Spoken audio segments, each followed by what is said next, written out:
you to make your thumbnail. So whatever you do now, that's what I'm going to capture as a screen grab and put as the thumbnail for you. All right, great. So mine could be something like this. Hey, it's James. This is my thumbnail. Woo! Yeah. Say, hey. It's something like that. I don't know. That's the worst thumbnail I've ever seen. It's going to be even worse when you actually put it together, I'll tell you. Gotta represent.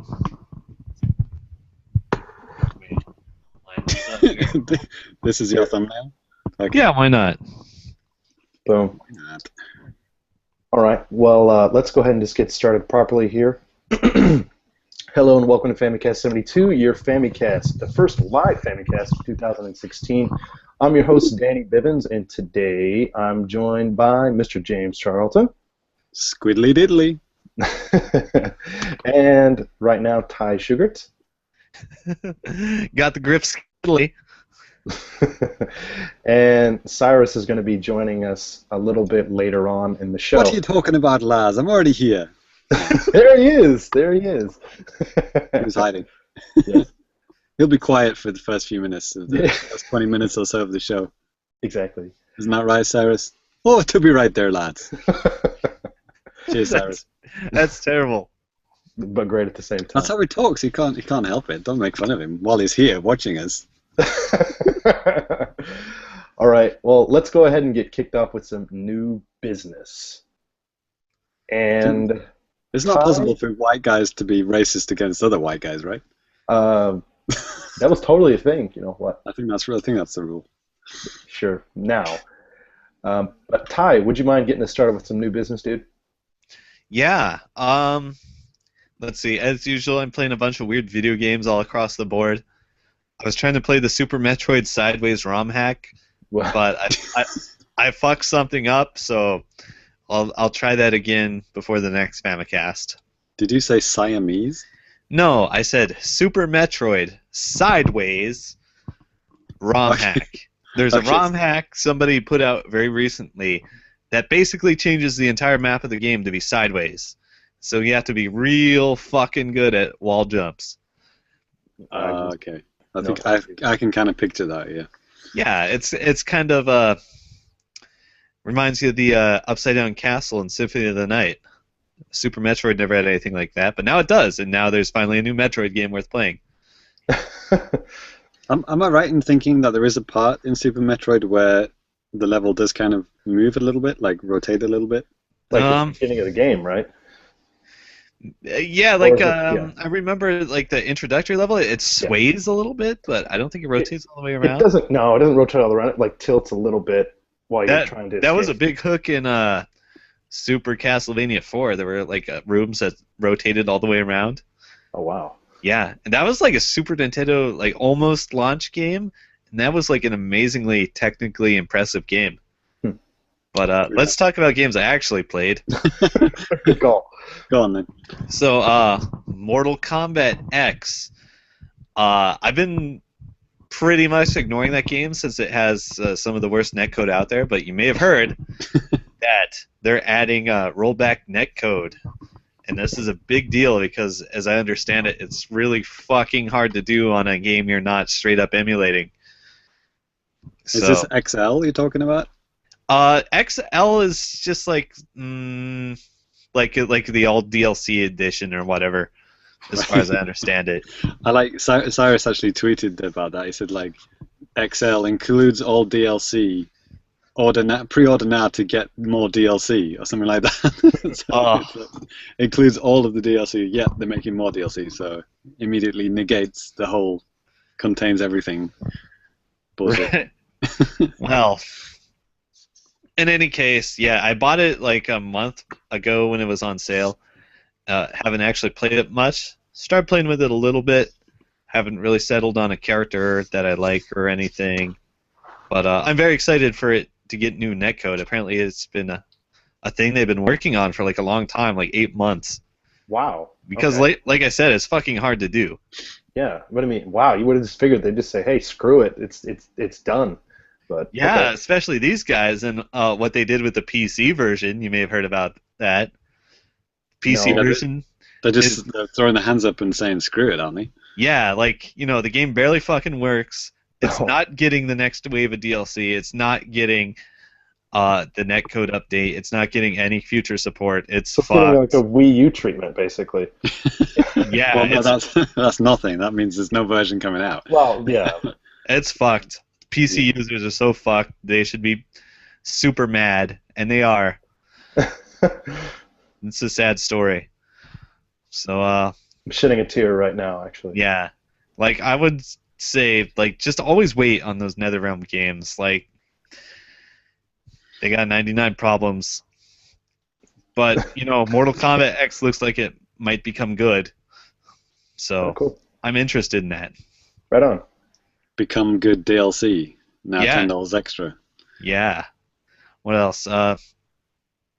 I was kind of on a roll for going back to some Xbox 360 games and getting difficult last achievements that had been bugging me. I finished getting 100% in Super Meat Boy. Oh God. Yeah, baby. That's incredible. I'm actually surprised to hear that you hadn't already done that like a long time ago. Yeah, like I just kind of got sidetracked or lost interest or whatever, but like I had like 20 bandages left, and I went back and did that, and it was cool and fun. What does that involve, by the way? Like doing it without dying once or something? Like A bandage is it's just like a collectible, which it generally means you have to do one extra bullshit hard thing in every level. Well, not okay. every level. There's like So you have to go out your way to get it, kind of thing. yeah. I mean, you can't. You typically when you're trying to do that, you can't really get as fast as what you could with just avoiding it and going straight to the goal. But you can still probably get through pretty quickly. It's kind of Yeah, like the crowns in Box Boy, like Yeah. right behind Danny's head. Yeah. Yeah. And there's like a couple of tricky ones. There's also like the warp zone levels. Where yeah, exactly. And that's like a 3-level survival. And if you want to get a bandage out of there, you have to survive all 3 levels, and it can be kind of time consuming, especially if you die in the last one. Yeah. So you go way back to the first one if you die. Yeah. Ouch. I mean, the beauty about Meat Boy is that the stages are really short, and when you restart them too, that's really quick. But yeah, I don't know. I haven't played as many Warp Zone stages as Ty probably has, but I mean, yeah, I can imagine just basically losing your progress after going through these balls hard levels and like, oh man, I got to do this crazy crap again. So yeah, there's that. What else? I full cleared the free-to-play Frozen Candy Crush knockoff game. What? What? What? Are you? What, mate? Yeah. And I didn't pay for any of my wins. Are you sure? Yeah. Yes, you did. Not with money, but you paid for it. With my soul. Yes. Yeah. with the last remnants of your soul. Yeah. Are not gone. So And why? my dignity. why- That's what I was looking for. Yeah, But I yeah. did it. But Whatever. why? Why did you do that? I don't know. I just felt inclined to do it because it was free.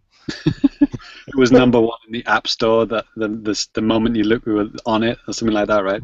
Yeah. It was worth 1,000 achievement points on Xbox Live. This is on Xbox One, by the way. Wow. Oh, that's on Xbox One. Shit. Yeah. I thought you were talking about an Android or iOS game. I'm pretty sure it's also on there, but because it feels exactly like that.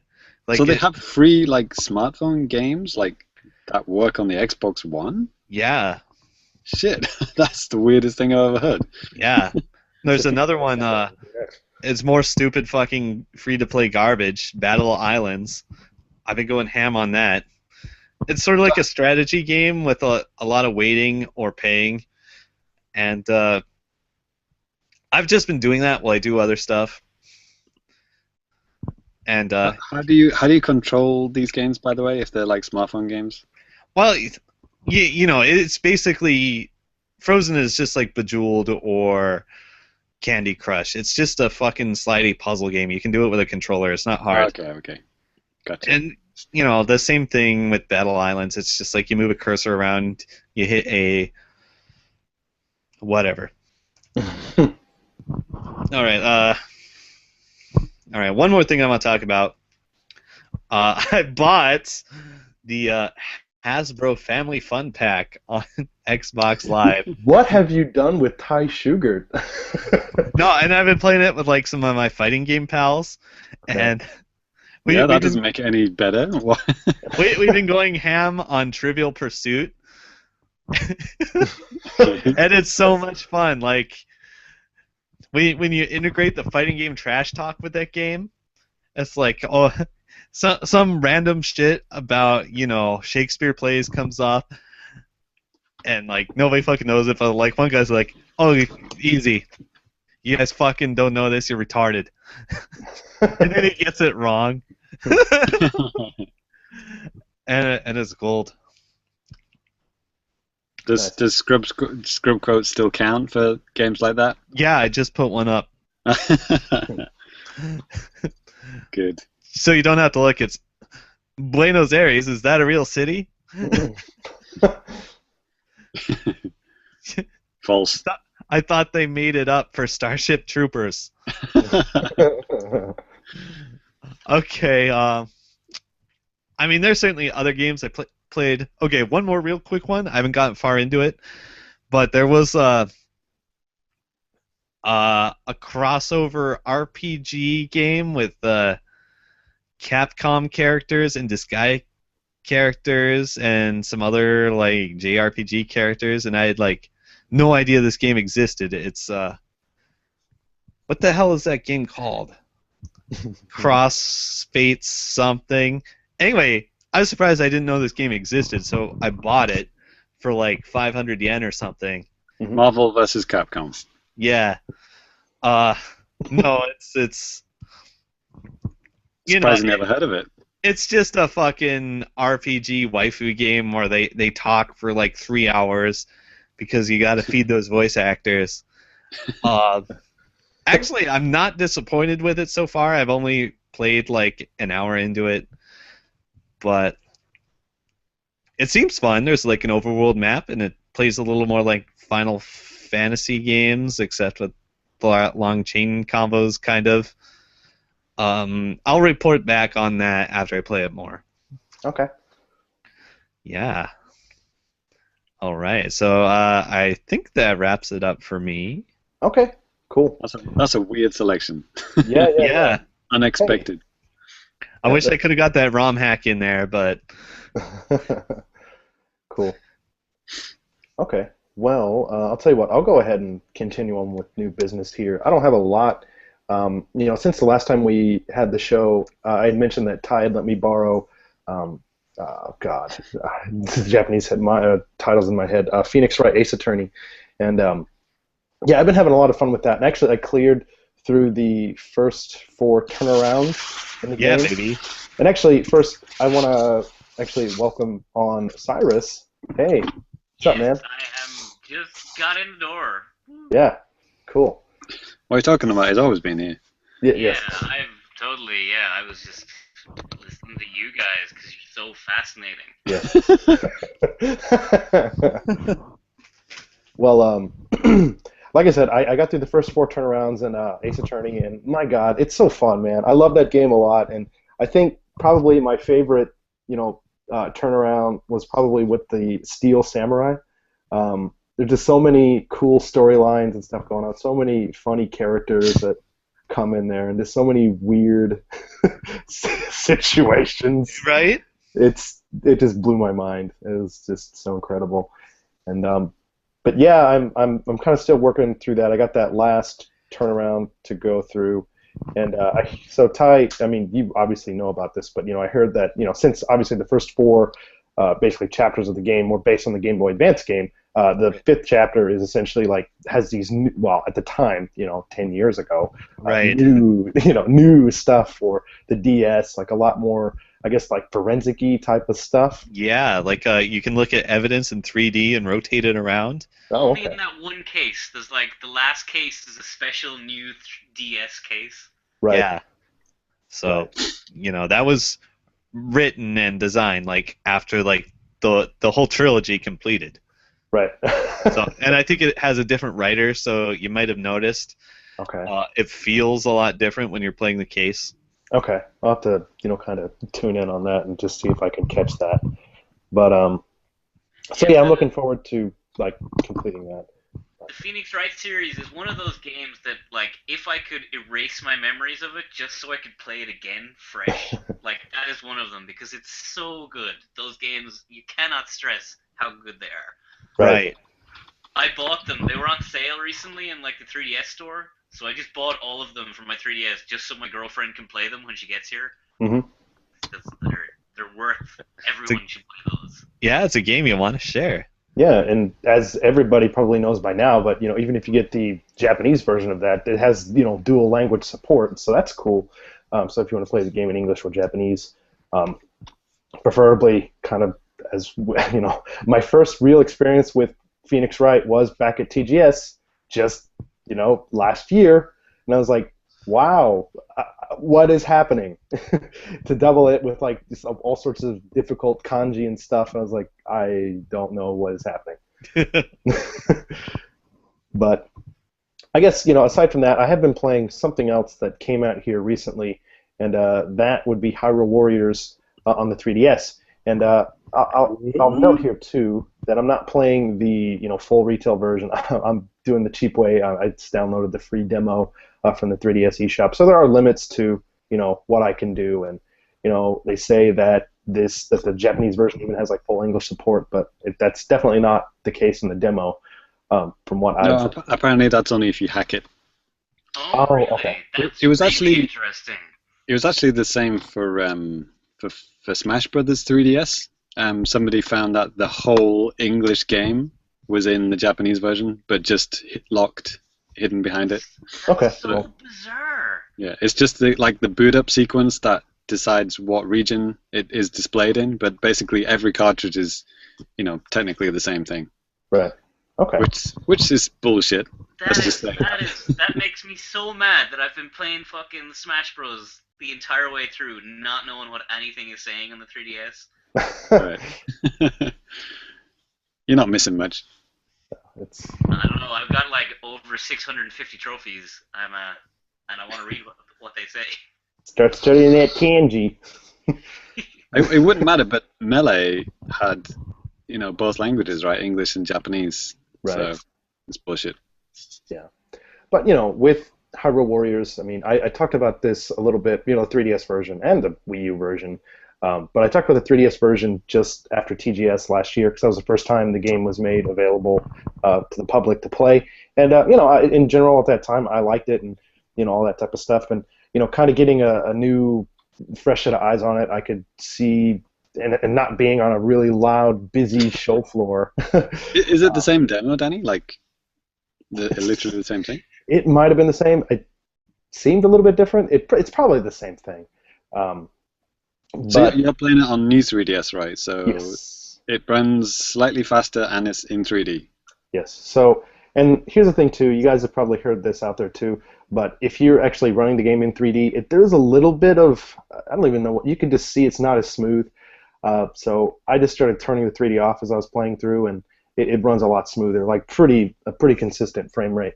And but yeah, I mean, for a 3DS game, it looks not bad. It looks pretty good. I mean, obviously, with any kind of Warriors game, you're going to have a lot of, pop in and stuff with enemies because there are, hundreds of characters on the screen. Oh God! Why are these games popular? I don't get it. I will defend this Musou game because I've played other ones on the 3DS. Sorry. Did you say Kusoge, Danny? It might as well be.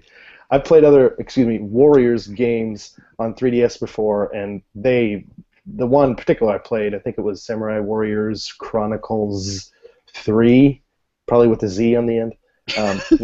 Why not? Yeah. Throw it on there. Yeah, but no, man, it ran like crap. The camera was crap. the character models look terrible. And I remember at that time too, they were just like avoiding showing the 3DS version of the game for as long as they could. They just always had like Vita screens out and stuff. But with this one, I mean, this is something that they can be proud of. I think visually and mechanically, because it works pretty well. And with the 3DS version as opposed to the Wii U version, you have cool things that they've had in previous Warriors games too, where you can change characters at certain points in battles by just touching like little icons on the bottom touchscreen. So that's kind of nice and gives you a little bit more variety with the gameplay. And just because man, those stages get pretty big, and sometimes it's just stupid just trying to run across the whole thing. And by the time you get to the other side where the enemy forces are at and trying to take over a certain point, it's like, oh, guess what? You just lost. Fuck you, game. You just kind of get to that point. But yeah, with the demo, it felt fine. You can play as it was Link, Zelda, and Sheik. And yeah, if you've played the Wii U version of this game and are really dying for it on the handhelds, nope. Personally, I really enjoyed the Wii U version a lot. I think I played it for something like 40 hours in like 2 or 3 weeks, and yeah, I really had a blast with it. But I don't know if I feel like I need to go back. Is it literally? It's mostly the same game. I know there is new content, new characters, but right. Is the main campaign basically the same thing? Well, playing the demo version, I couldn't really tell you that firsthand. From what I gather, it's the exact same campaign, but they splice in the new characters in kind of in between chapters, so they kind of overlap with the same story. Okay, so they can kind of pretend it's a new campaign without it actually being new. It's like you're seeing extra chapters that don't actually affect the ending or any of that stuff. They just weave in and out of the story, like a side cool kind of thing. Linkle, I know Linkle is one of them, the female not Link. Right. Yeah, I saw somebody was like streaming the game when it came out in Japan, and it doesn't hold up on a stream because like you say, it's got some bad frame rate already. So when you put that in like a streaming software over the internet, it looked like it was running at like 10 frames a second. But I know it probably doesn't look that bad on the system itself. God, no. Holy shit. Even when you're running the 3D, it's really, I mean, it's noticeable, but it's not like terrible. Did you say you were on a new 3DS or not on a new 3DS? New 3DS. Okay. All the cool kids have new 3DSs, Cyrus. Yeah. Yeah. So, yeah, I mean, other than those two things, I mean, I've been kind of dipping into 1080 on Wii U. I mean, James kind of talked about that last time, so I won't 1080 go too much into detail. But one thing I wanted to comment on, James, something I could not get out of my head after you mentioned this, but about the music. And then I kept like mimicking it to my wife and my friends, but like you said, like making these like, it's like, what are they saying? It's fantastic. I loved it. Spot on. As always, my impressions are 100% accurate. It's like da da da da da da da. Right. Oh man, I think my wife really got sick of me talking about that stuff. Oh, you were doing that out loud? Oh yeah, I was doing it out loud. I wasn't even drinking. I mean, That's cause for divorce, if anything. Could be. All right, so that's gonna end my Doom business here. And James, how about you go next with your new business, man? Sure. So, yeah, I've been continuing playing through Box Boy 2. That's been my commute game. So, like, I've gone through a bit of a up and down with Box Boy 2 because I think I was high on it, like last time we talked. Yeah, pretty much. Or like, yeah, mediumly high on it. Yeah, not down on it or anything. I wasn't down on it, but like, yeah, I played through like I got to the first credits, like. So there's 11 worlds, and you see the credits. But those 11 worlds, there's pretty much nothing new. I realized, like, okay, apart from the 2 box mechanic, but like, it's got it's the crane picking you up, except this time you're putting 1 box on the crane by itself, and then you're making a platform to go across something at the same time. You've got the lifts and the things that carry the boxes along. It's pretty much all the same. Puzzle elements from the first one. And I was like, okay, I still haven't seen anything new. And it was like, I was like, world 10, still nothing new. World 11, the final world, I think there was like 1 new element. I can't actually remember this. Danny, you might remember this, but was there like There's like a long line of boxes that goes across the whole stage with like a gap in the middle, and you have to kind of time it going through the gap. I think that was the only thing that kind of felt slightly new. And then it was over, and I was like, huh, okay. And then by that point, I just felt like, okay, this is just like an add-on pack for Box Boy. This is not really a sequel. Mm-hmm. And I kind of felt a bit down on it after watching the first credits. And I was, okay, I can't really recommend this unless you're craving for more Box Boy. You know, what's the point of this? You know, Right. It's basically the same. It's the same. It's almost like a new game plus. It's like you've completed the first game, now play it again, but this time you can split the boxes in two. You know, that's not enough to warrant like buying the game again. But as soon as I think I tweeted something along those lines, you know, and then immediately after that, you know, the kind of the second wave started, and I totally forgot the same thing happened with the first game. Didn't even remember this, Danny, but like the last, you know, 5 or 6 worlds were totally different. I think that's when the portal things came into it. Right. In the main part of the game, I don't think they were there. I think that all those kind of crazy elements that they brought in happened in the kind of post-credits bit. So the same kind of thing happened here. Like, first of all, the first ever color you ever see in Box Boy game appears. The overworld turns green. Mm-hmm. And yeah, they started introducing new puzzle elements to it, and I was like, okay, so now it's getting new. Now I'm seeing new stuff. I'm only in like world 13, so like 2 into the new the second playthrough, if you want, whatever you want to call it. Sure. And yeah, I think I saw up to like world 18 or something. So there's a good way to go. You know, there's a whole other game in to play through. So I was down on it, and then now I'm slightly more optimistic, but I still haven't finished it, so I can't kind of give a final judgment. Yeah. But all I'll warn people is, I mean, it's not out in the West yet, but if it probably will be announced very soon. If you do, be prepared to have 11 worlds of the same stuff. Okay, just be aware of that. It's not exactly the same, but it's kind of like, you know, it's like, you know, like in Mario Galaxy, you're playing through the same levels again, but with Luigi, who's got a slightly different jump. You know, it feels slightly different, but it's basically the same content. You know what I mean? It kind of feels like something more along the lines of that.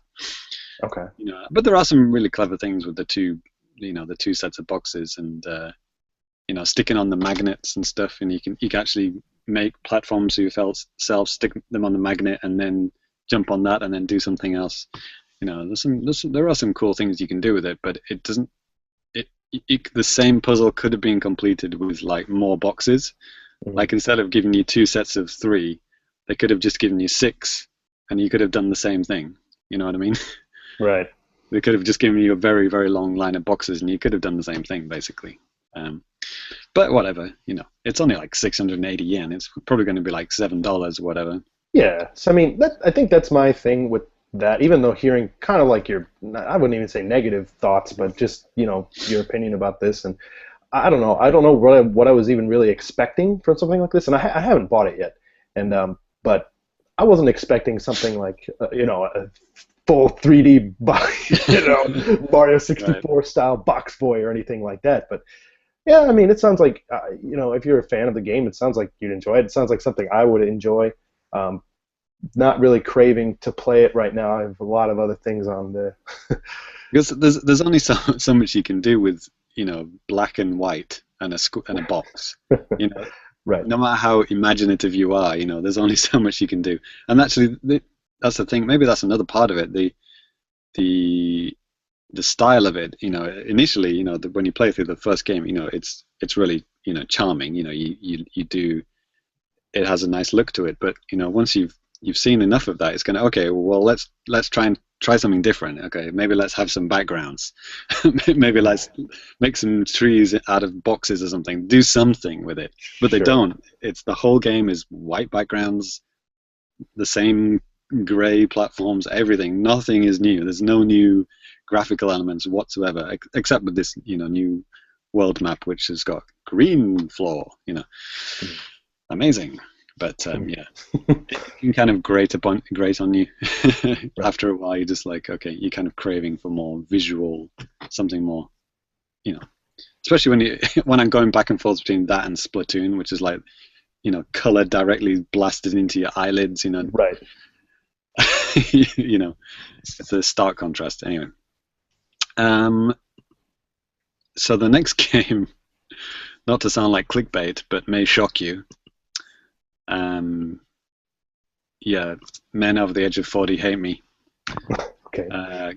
Click now to enlarge your penis. No, none of those things. But yeah, I've been playing Call of Duty, Black Ops 3 -1.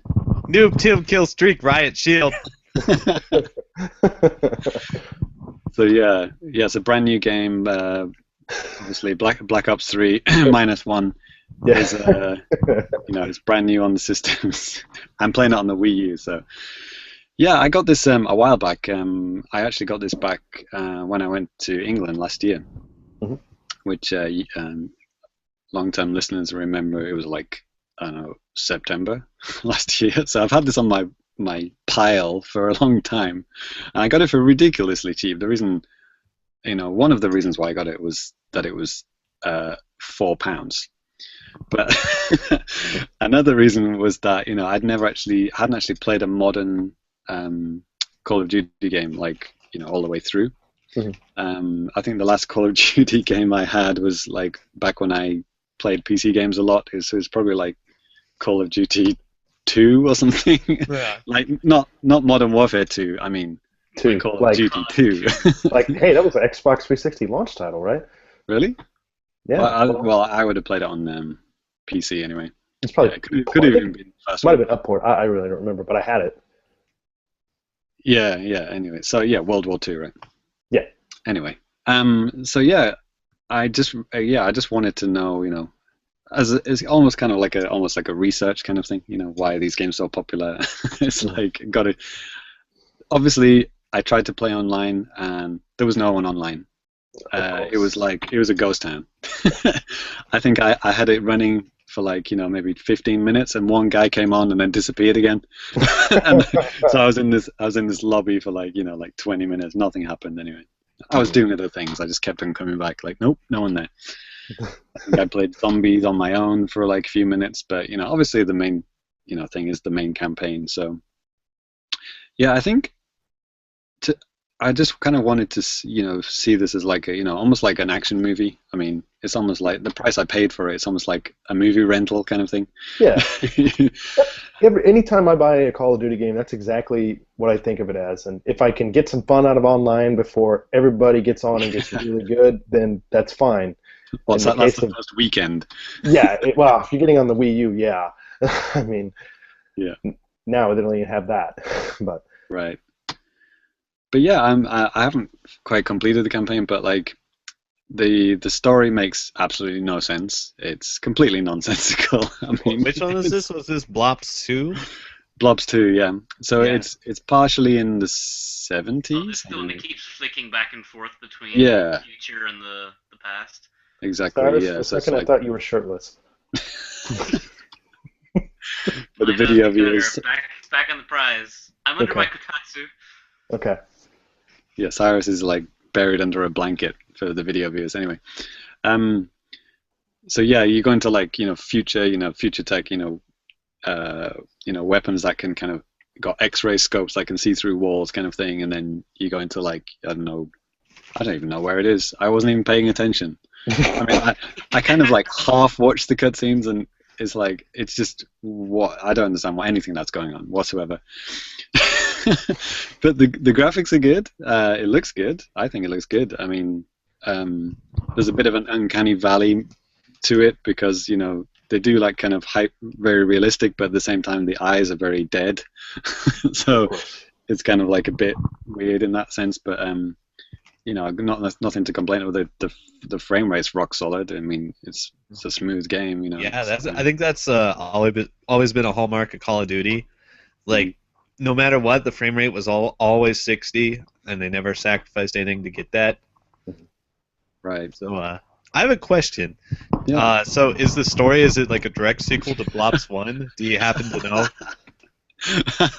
I hope that's an ironic question. You I asking? played I played Asking the guy. Blops This is 1, the and that first. was the last Blops I played, and Okay. it made me very uncomfortable. I didn't like it at all. Okay. Nice. You're asking a So, guy who hasn't played one in 20 years. okay, I mean, whether- is there any indication, like when you're playing it, it's like, oh, this is the same guy that heard it, or Maybe. maybe. No idea. What I remember, I think there was different endings to Blops 1. And I think this keys off one of them, kind of. I think overall the trilogy is very loosely touching on itself. Okay. It all feels like the McBain from The Simpsons. That's what this. It's just we've got to get Mendoza.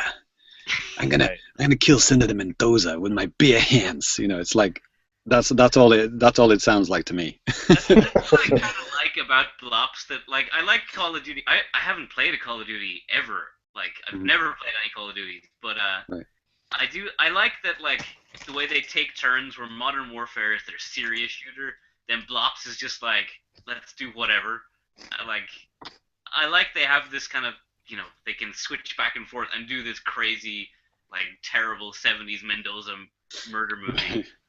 In the Blops universe, then they can switch back to Modern Warfare, and it's all serious. It's all World War III, blah blah blah. Just looking at it as a design point of view, it does feel very hodgepodge because you've got the zombies mode, which is kind of like a 50s aesthetic, like an Americana aesthetic, Right. and then you've got the modern story, and then you've got the Nam setting, Wow. and then the menus are all futuristic. It's kind of all over the shop. It's it's very confusing. The zombies thing probably has to be because that was in I think that wasn't at first in World at War, I believe, maybe. Sounds about right. And that was a World War II based game, so maybe that's why. Starring Kiefer Sutherland. What really? Yeah. Man. The great World War that happened in the 50s. Yeah, that great war that was. Yes, absolutely. But yeah, I just you've got to understand. I've never played. I was like Cyrus. I'd never played a Call of Duty game like a modern one. So I'm just looking at this as a scientific. It's just like a research project for me. It's I want to know what people see in these games and just analyze it in that sense and just view it, absorb it as an action movie and see if it works on that level. And it kind of does, but I'm playing this on easy because I really don't give a shit. I just want to get through to the end as soon as possible. I don't want to be retrying levels again and again and again. So But you still do. no, I haven't died yet, but yeah. Okay. But yeah, there's levels where there's all these guys, and it's some of them are on your side and some of them are not, and I don't know the difference. They all dress the same, they look the same, they're all shouting and commentary. Jeez. they're all shouting and running at me. Somebody's like, here's a weapon for you. And then somebody will be like, I'm going to cut your head off with a machete. It's I don't know if I'm supposed to shoot the guy in the neck, or, shoot the guy in the neck, or help him. There's one level where they said, we've adjusted your goggles to interact with some dye that we've put in the guys on the other team, so who's bad guys and who's the good guys. And it was just for one level.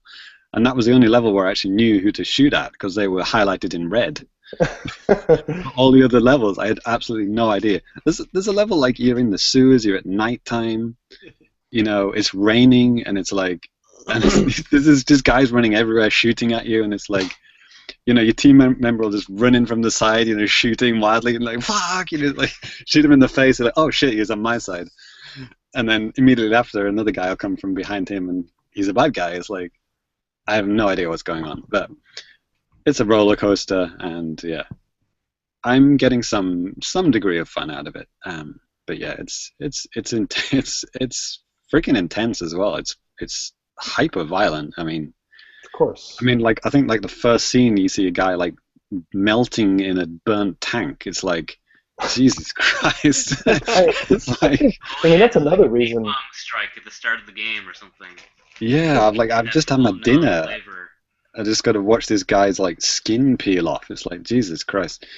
But yeah, and there are also these levels where it's kind of like I don't know how to describe it, like a strategy game almost. Like you can view it from above and you can highlight people and control them and zoom out and then controlling like a drone from the other side and stuff. It's like those levels, I had even less idea what was going on. It was like I don't even know how I completed the level. I was just swapping to random guys, shooting people, and then 20 minutes later I'd beaten the level somehow. They don't do a very good job of explaining what to do, and yeah. I mean, for me, with Call of Duty, I really enjoyed that last one. I really enjoyed is Modern Warfare 2, and they had kind of, you're talking about like the overhead view thing. What's Yeah. called like Oh, the that was UAV. in that one, was it? Okay. Well, the way they did this, like they had, is Ty, maybe you know, UAVs, isn't that what the thing's called, like the airplane that can shoot Yeah, shit? UAV. Okay, thank you. Well, in like I think it was like maybe some of the challenge stages, if you can play with two players where one person is lighting stuff up from the air and you're on the Cool. ground, like one guy just like trying to like finish the mission or whatever, maybe get to a certain point in the stage. And that was really challenging and a lot of fun, really cool for like co-op type of stuff. But yeah, I hear what you're saying, man. Like maybe they're just trying too much, and people are eating it up. Obviously, I mean, they're still making these games.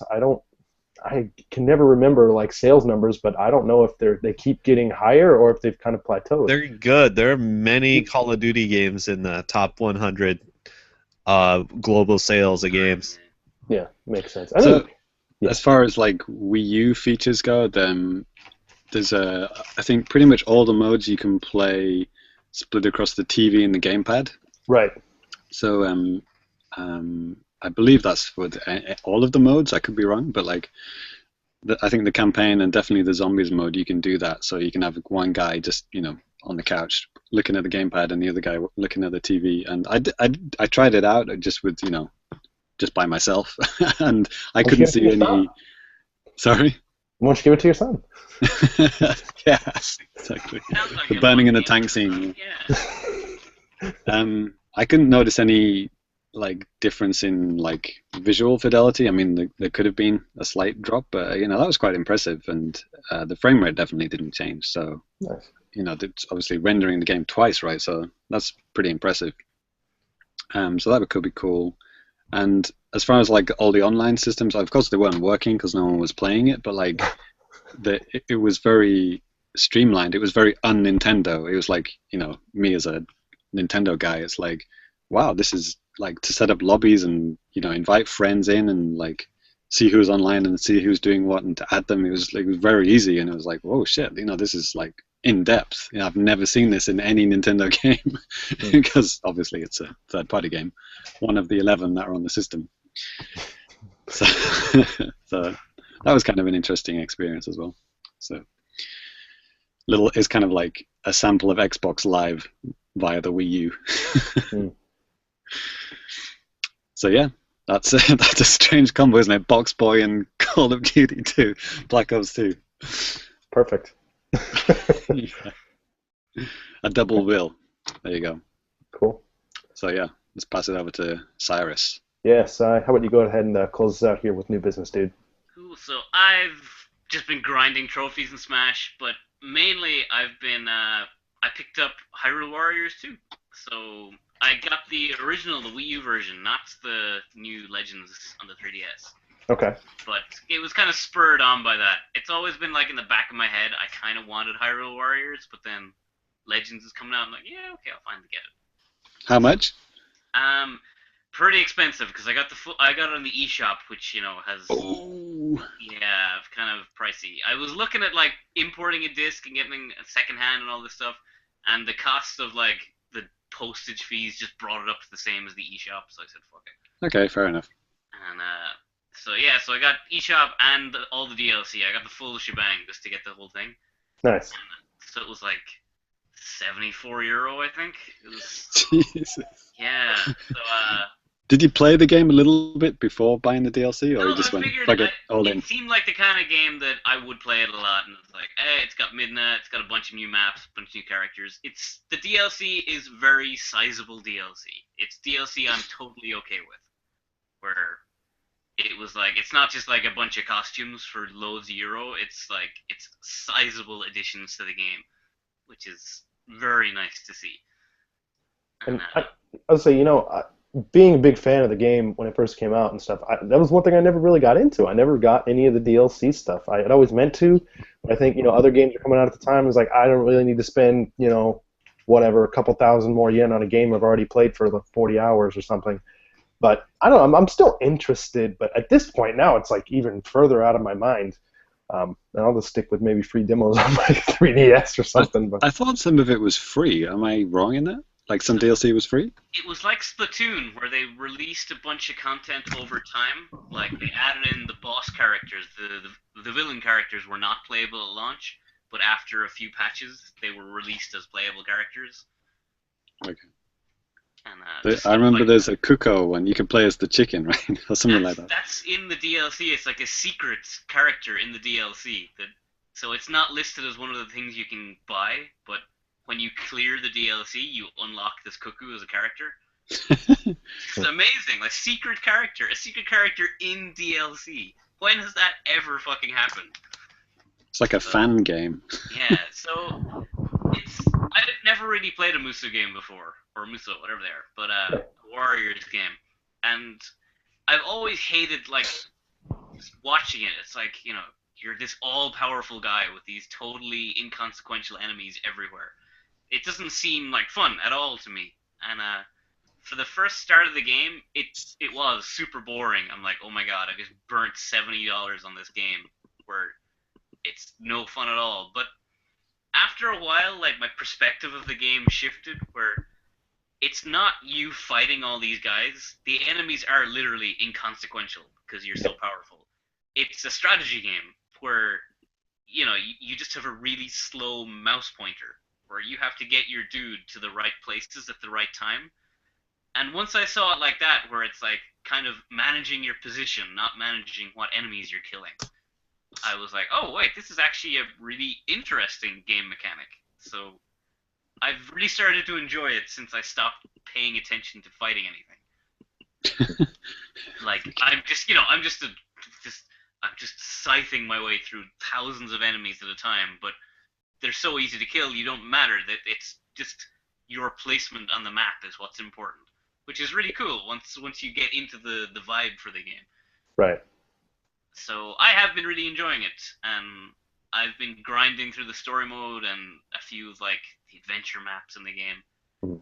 And the game has an obscene amount of stuff in it. Yeah. I mean, even when I just had it at launch before any of the updates, DLC, any of that stuff, I mean, even just going through the adventure stuff, I mean, there's a lot of crap to do, on that adventure map. And that was the last thing I tackled. I did the story mode stuff, and then I went to adventure mode, and I was like, Jesus Christ, this added this doubled my playtime with the game. Yeah, I think I was reading a quick guide on the thing to see what people what you're supposed to do in the game, and it's they reckon 4% of the game is story mode, is the single player campaign. And then there's you spend 90% of your time in these other gigantic modes. They're challenge maps, and it's the game is huge. Yeah. So, Well, yeah, that adds up to 140%, so it must be huge. yeah. But it's the one thing that I've been kind of worried about is whether or not it has a huge amount of content, or it's kind of a Skinner box situation where I'm just unlocking a bunch of crap. You can unlock hearts, pieces of hearts for your characters, heart containers, all the Zelda stuff, and they're spread across all the modes. So you're constantly unlocking stuff for all your characters, and so that's cool. But a lot of the stuff you're unlocking is inconsequential. It could be applied to experience points rather than unlocks. Right. So, and the DLC is kind of seems mad overpowered. Holy crap, Link on Epona is fucking crazy. I had to stop using that weapon. Epona is classed as a weapon in the game. Of course. So and so usually, you've got the Master Sword or whatever, you're just going around chopping up dudes. But with Epona, you're constantly running, and it's got this big scythe action where you're hitting all these guys in a huge circle around you. And what would take regular Link, a lot of attacks to kill a huge group of enemies, Epona would just kill, literally thousands of guys in seconds. It's like it ruined the game. I was using Epona for a couple of levels. I'm like, okay, this is destroying the game entirely. So I stopped using that pretty quick. Mm-hmm. For good points of the game, it's got that huge amount of content. It's like Smash Bros or whatever, where they've got this. They just pay so much attention to detail and fan service, and it's just oozing with character and love of the franchise, which is really, really cool. There's plenty of fan service in that game. That too. Yes, Chia or Sia, the main villain. She's got a lot of plot. So. I mean, new characters aside, I mean, yeah, I think you hit it right there, Si. I mean, and I think the developers did a great job of kind of touching on nostalgia for the series as a whole. I mean, adventure mode it's the whole map of the original Legend of Zelda, which is it's just cool, and then each block represents some kind of a thing that you can do, basically, and that's just really cool. And lots of cool, familiar enemies and just familiar sights and stuff like that, weapons. It's really great. And on that note of the adventure map, the adventure map is it's like you said, it's a one-to-one replica of the Legend of Zelda on the NES, and each tile is a different challenge map. And within each tile, you can search around the map, and you can unlock extra rewards or extra, modifiers to the battle. But you can use a compass item, which will give you a hint where is the secret on this map. But if you've played Legend of Zelda and you know where all the secrets are in the game, all the secrets on the map are in the same places on this adventure map. So if you know where all the bomb locations are in Legend of Zelda, you can just bomb those locations in the adventure map, and it'll give you a reward, which is super. It's cute, really, really cute. Cool. So yeah, I do recommend the game, not for the price I paid for it. $74 is an obscene amount for this game, but it's a cool game. I am enjoying it, and I've put a lot of hours into it. Mm-hmm. So Cyrus, you'd rather spend 74 euros on this than Mario Maker, which apparently is too expensive. I never said too expensive, did I? I said I don't want to play it. Oh, you just don't want to play a good game. Fair enough. Yeah. Hey, I've got this gigantic shelf of Disney Infinity. We can talk about my life choices later. That's true enough. Different podcast. Oh yeah, one other thing. My last complaint about the game is that it's really grind heavy. Yes. You level up your characters, and leveling up your characters renders the difficulty obsolete. Mm-hmm. If you over level, the game is super easy. It's trivial. Everything is trivial. If you're under leveled, it's physically impossible. Which you literally can't beat some bosses fast enough if you're not high enough level. Which is, I hate that kind of leveling system where player skill is redundant when compared to the actual game systems, which is blah. But aside from that, really cool. Yeah. Cool. Well, welcome to 2014. I'm getting there. That brings my total Wii U games up to 4. Cool. Yes, I like how me and Cyrus are playing games that have just come out but actually not. Yeah, I am hoping they release all the Hyrule Warriors content as DLC for the thing, because I do want to play the extra campaigns with Linkle and stuff. I would like to go through them too. Mm-hmm. I don't want to buy the game twice though. Right, that's kind of where I'm at too.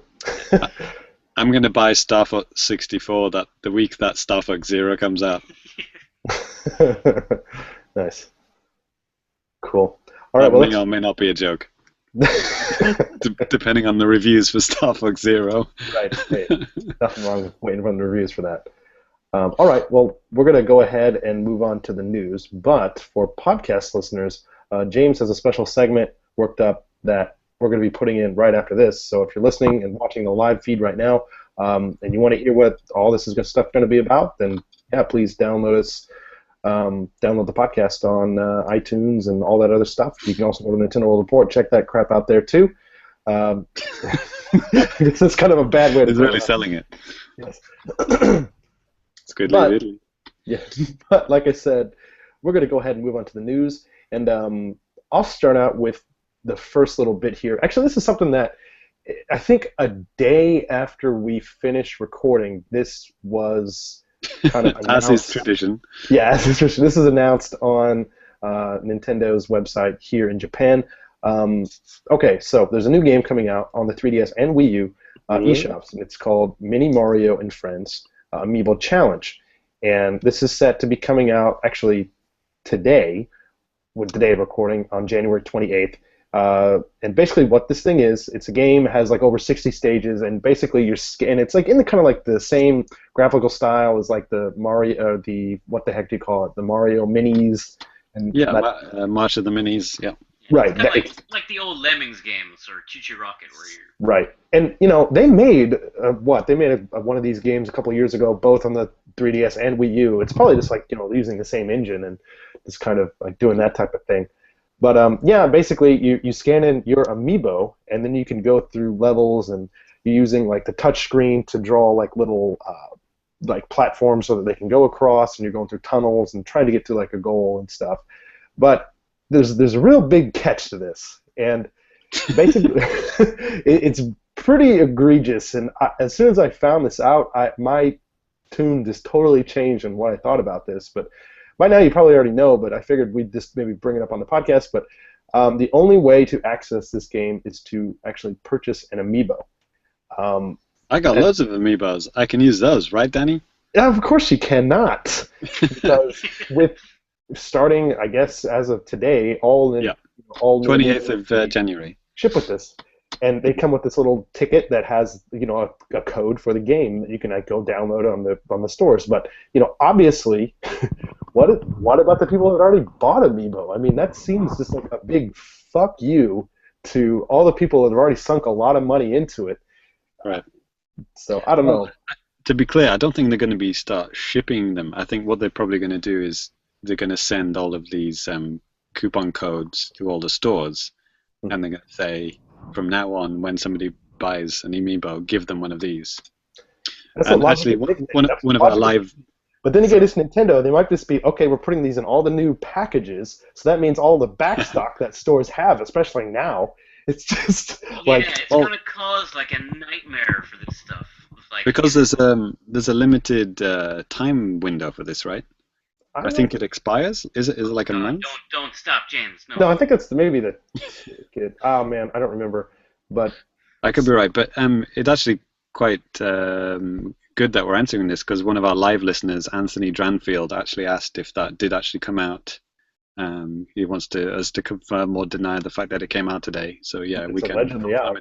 I mean, none of us can play it.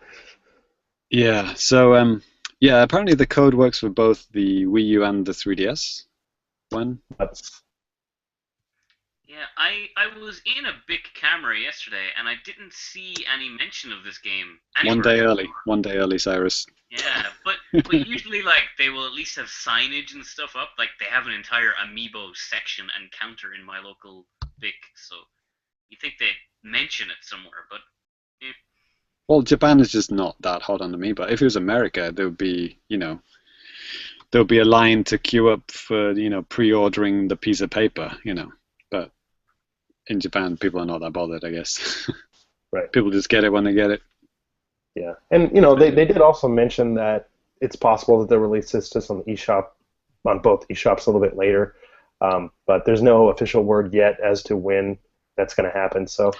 They only work with is it the Super Mario series nope. Amiibos? They works. Work with every Amiibo, yes. But if you put the Mario series ones down, you get a playable version of that character.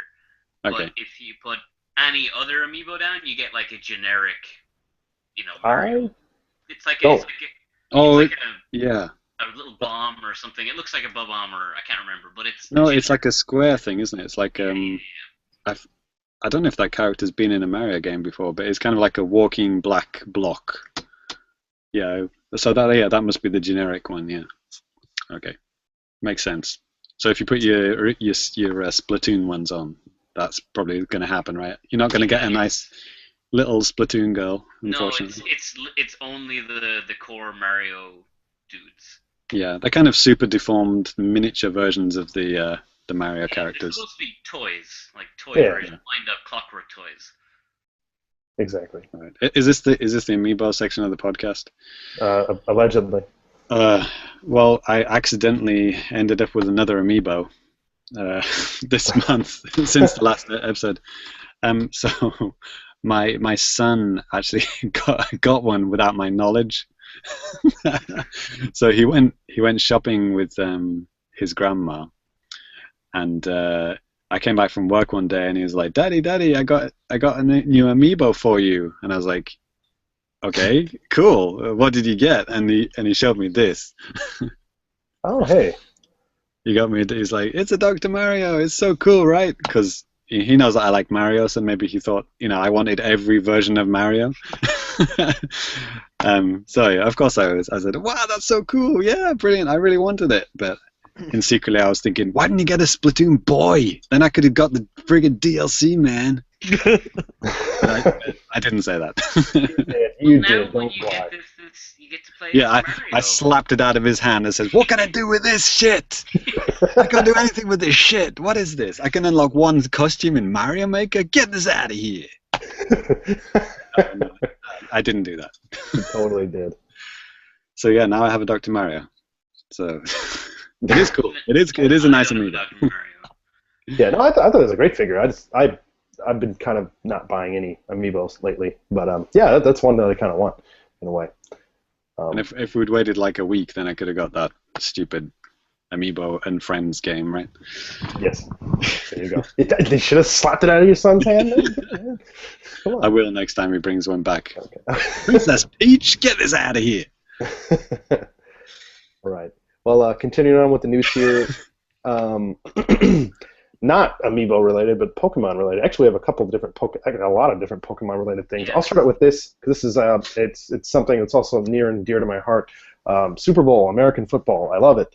And the Pokemon company was talking about how they're going to have a Super Bowl commercial, and that stuff costs like upwards of millions to make this for like a minute or 30 seconds or whatever of a commercial. And they, yeah, I guess I'm pretty sure this is official. I'm pretty sure it was their official page on YouTube and stuff. But they released the the video, and it was like, okay, this is it. Oh, I think I saw that. It's just like people training Pokemon in real world situations, right? Right. So it looks like it's Not even training Pokemon. A lot of it is not training Pokemon. It's deliberately designed to fool you into thinking it's something else. right. So is this the new Call of Duty game? I'm watching it now. Yes. Oh no, it's a Coke commercial. It Yes. is weird. So I don't know. I mean, considering how much money they put into this stuff, that seems like regular Nintendo. It actually, I tell you what, it looks like a Pokemon Go. That's what I was thinking too. That's what I thought it was. It was like, oh, cool, they're using like the 20th anniversary to really push the Go. Okay, but And then they didn't say anything about it at all. yeah, But that's kind of what I thought too. So the whole ad just kind of went over my head. I don't really get it.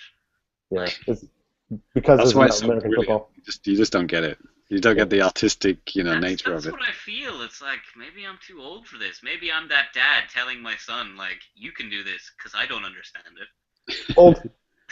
It's coming. It's just one of those like very abstract, I don't know what it was selling. It was selling the concept of Pokemon without actually selling any specific.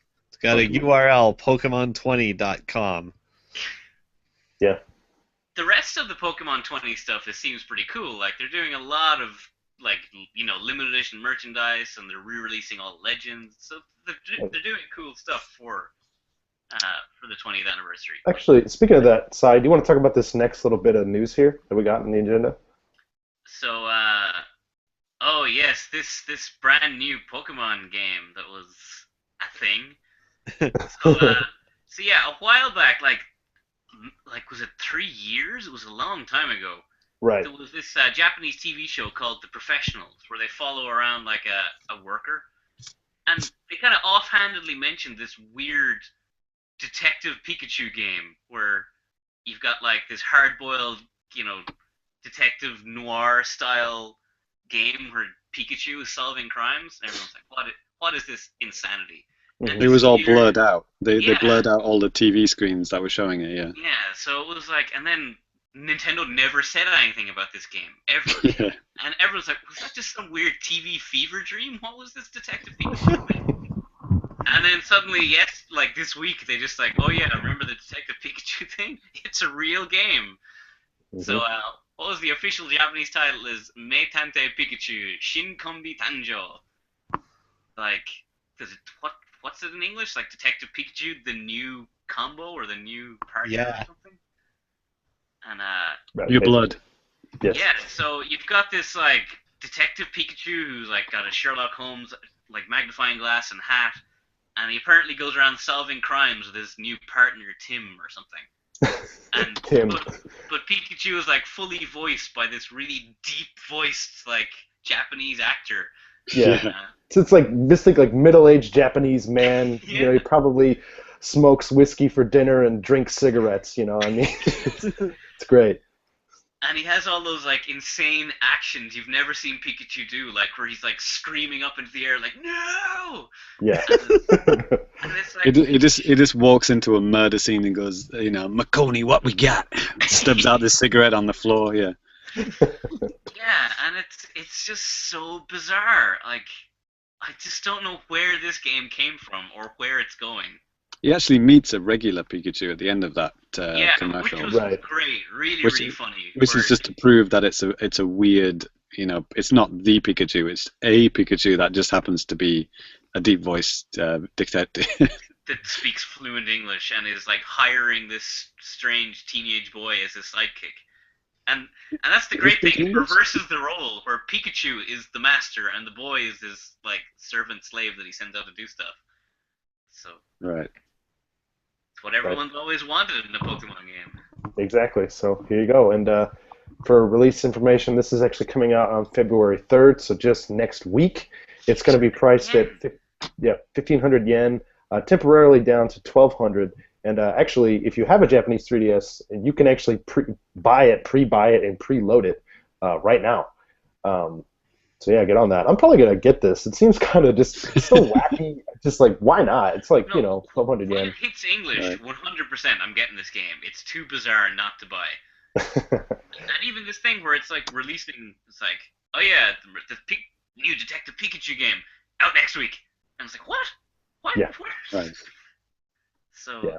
it's Yeah, just- you would think that would be like a Nintendo Direct thing that's coming later this year, but not like later this week. Yeah, they just dropped it and it's like, boom, here you go. Like a Which like can kind Sega of Saturn worry, again. But yeah, I don't know. We'll see. As long as it's not another "Hey You Pikachu," we're all good.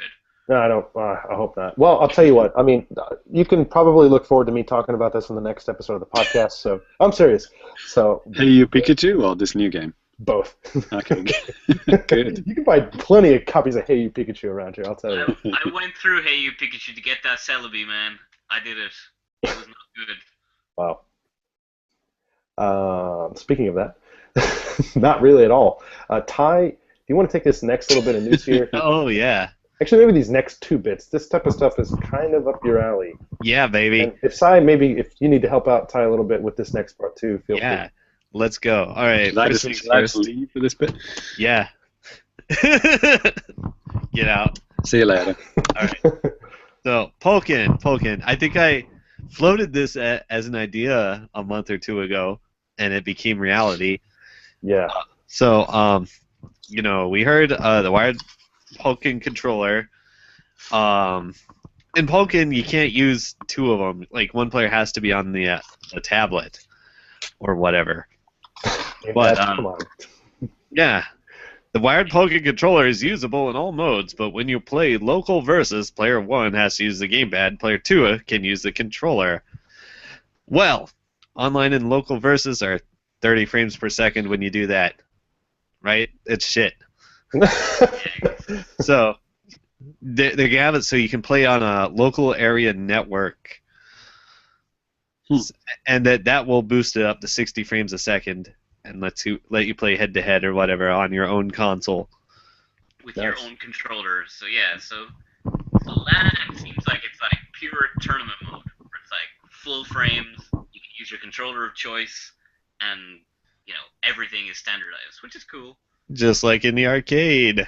Yeah, which is genuinely really surprising. Like, I was not expecting Nintendo to release a LAN-capable game like this. It's nice to see. I was genuinely like, wow, this is a kind of a turnaround moment for me. Well, they did it on the GameCube like 10 years ago. Yeah, exactly. But when has anyone done a LAN, a special LAN feature in a game in the last how long? Everyone just does internet everything, so it's neat that they saw, okay, we have a limitation here. Let's try and get around it in any way we can. Especially for hardcore fans or people like Ty who really care about fidelity and stuff when it comes to this type of stuff, because if you're missing out on these frames, this stuff matters to people, especially hardcore people. If you want to build up some kind of a hardcore audience, this is the type of stuff you got to focus on. So bravo, hey, good job, Pokemon Company, for or whoever who's developing this. My God, I feel like an idiot. Okay, good job, you guys, because maybe your netcode isn't as good as what it could be, according to some people on this podcast. So you'll need 2 Wii U's for that. Yeah, two Wii U's, 2 TVs, a LAN cable. 2 copies of the game. Yeah. Where do I plug in the LAN cable on the Wii U? USB. Well, okay.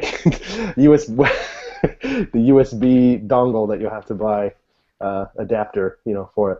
Yeah. Wow. So by no means, this is not as convenient as like a standard 2-player thing, but it is an option at least where I did not foresee them doing one, which is. You can't go wireless. You have to have a cable.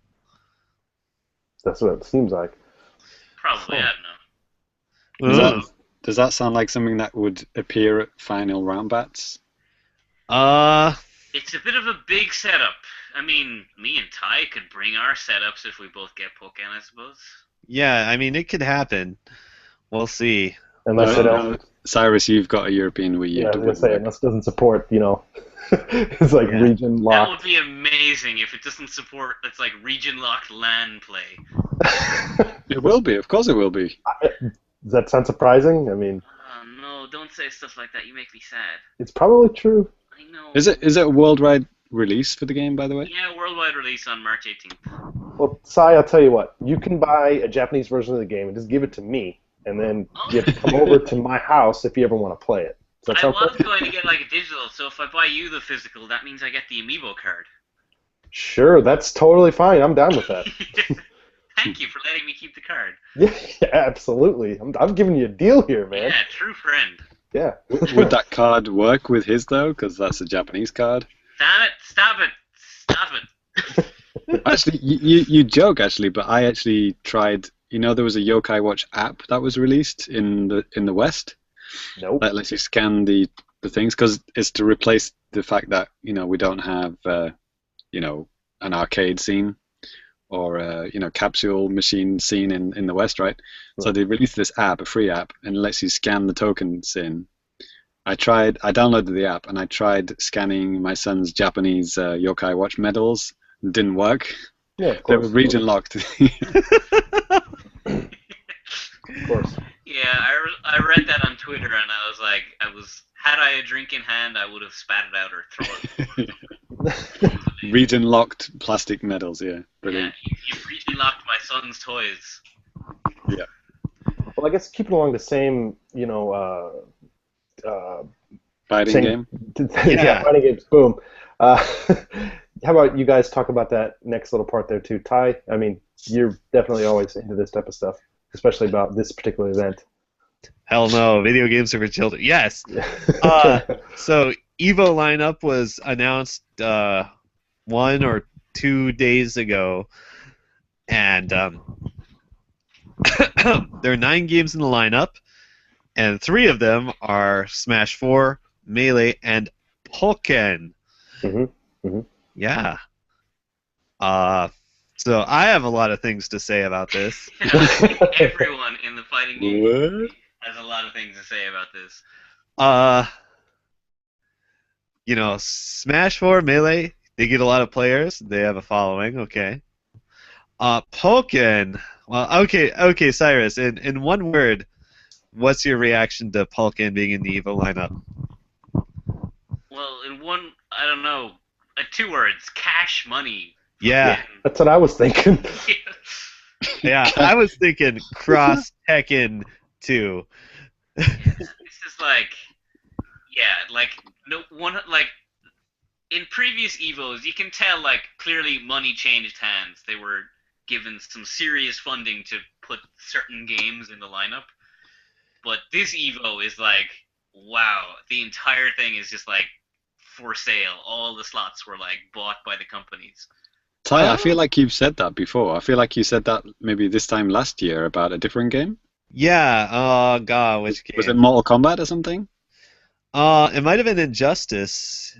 Yeah, it wasn't the year. I feel like Injustice was bought in. And I think you called shenanigans on that. Yeah, and this is the same thing. I kind of disagree with Cyrus. I think the other 8 picks were the obvious picks that the most players are going to play, except Ultra Street Fighter 4 isn't in, but that's another can of worms. Yeah, we'll skip that. That I would not stop talking about that. Yeah. So Pokken though, let me. If you've listened to this podcast before, it's every month me and Cyrus telling you, this game sucks and it was dead on arrival, and it's not good. And this whole thing is just exactly the same as this Street Fighter Cross Tekken fiasco, if you ask me.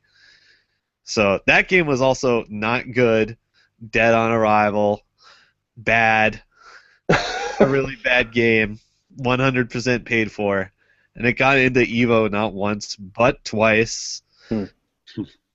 And the second time, it was super embarrassing. They didn't even stream anything except the top 8, and it's really sad. It was like a stomping on puppies competition. It's nobody really wanted to watch it. And I think that's exactly what Pokken is going to be. It's just going to be a shit fest that no one wants to play because, the most generous thing you could say about it is it's unproven. And the worst thing you can say about it is it's a bad game that needs a serious rework. Yeah, I am curious to see how much the console version fixes, because the arcade is a mess. It's a mess of trying to squeeze money out of everyone. So without is it going to be like an 8-year-old Japanese kid going to win this? Oh no, it's going to be Tono-sama. For sure, right? Who's Tono-sama? He's the current #1 ranked Pokken player in Japan. He's also the Riptor player in Killer Instinct and the Shuma Grath player in Marvel.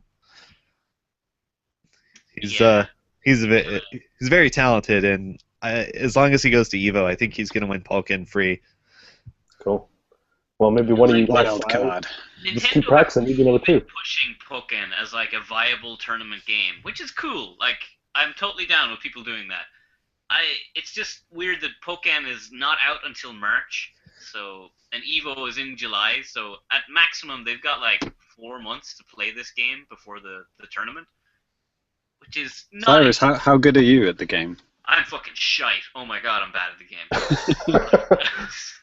Every time I play it once every 2 to 4 weeks, and I sit down every time okay, what do my buttons do? Every time I sit down, and it's a good sign. Yeah, there's a game there. There is one. There's one buried under all the bullshit. So I will 100% buy it on my Wii U when it comes out, and then I will judge it properly, because I can't play the arcade game. It makes me too mad. But yeah, seeing how Nintendo have pushed this, like they've got a world tour of the game. They're putting in Evo. They've got all this other, they're trying to make it a big deal, which is cool. Good luck. Good luck. Good luck to him. Rip in peace. I just hope, the console version just gets a good reworking.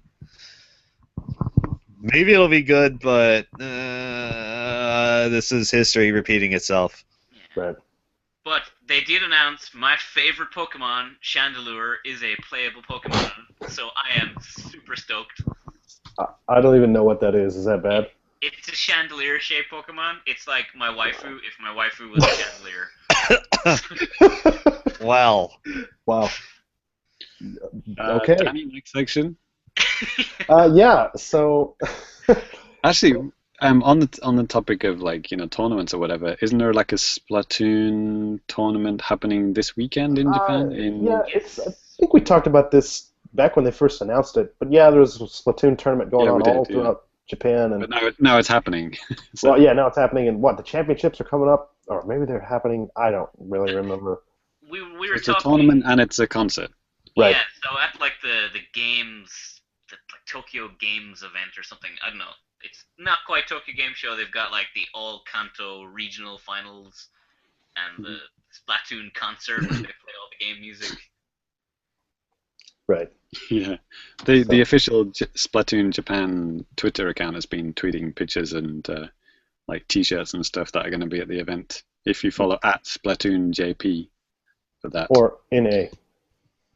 If you follow Splatoon EU, that's the official European Splatoon Twitter account. If you follow Splatoon NA, that's an unofficial, done by fans. And I'm not even kidding.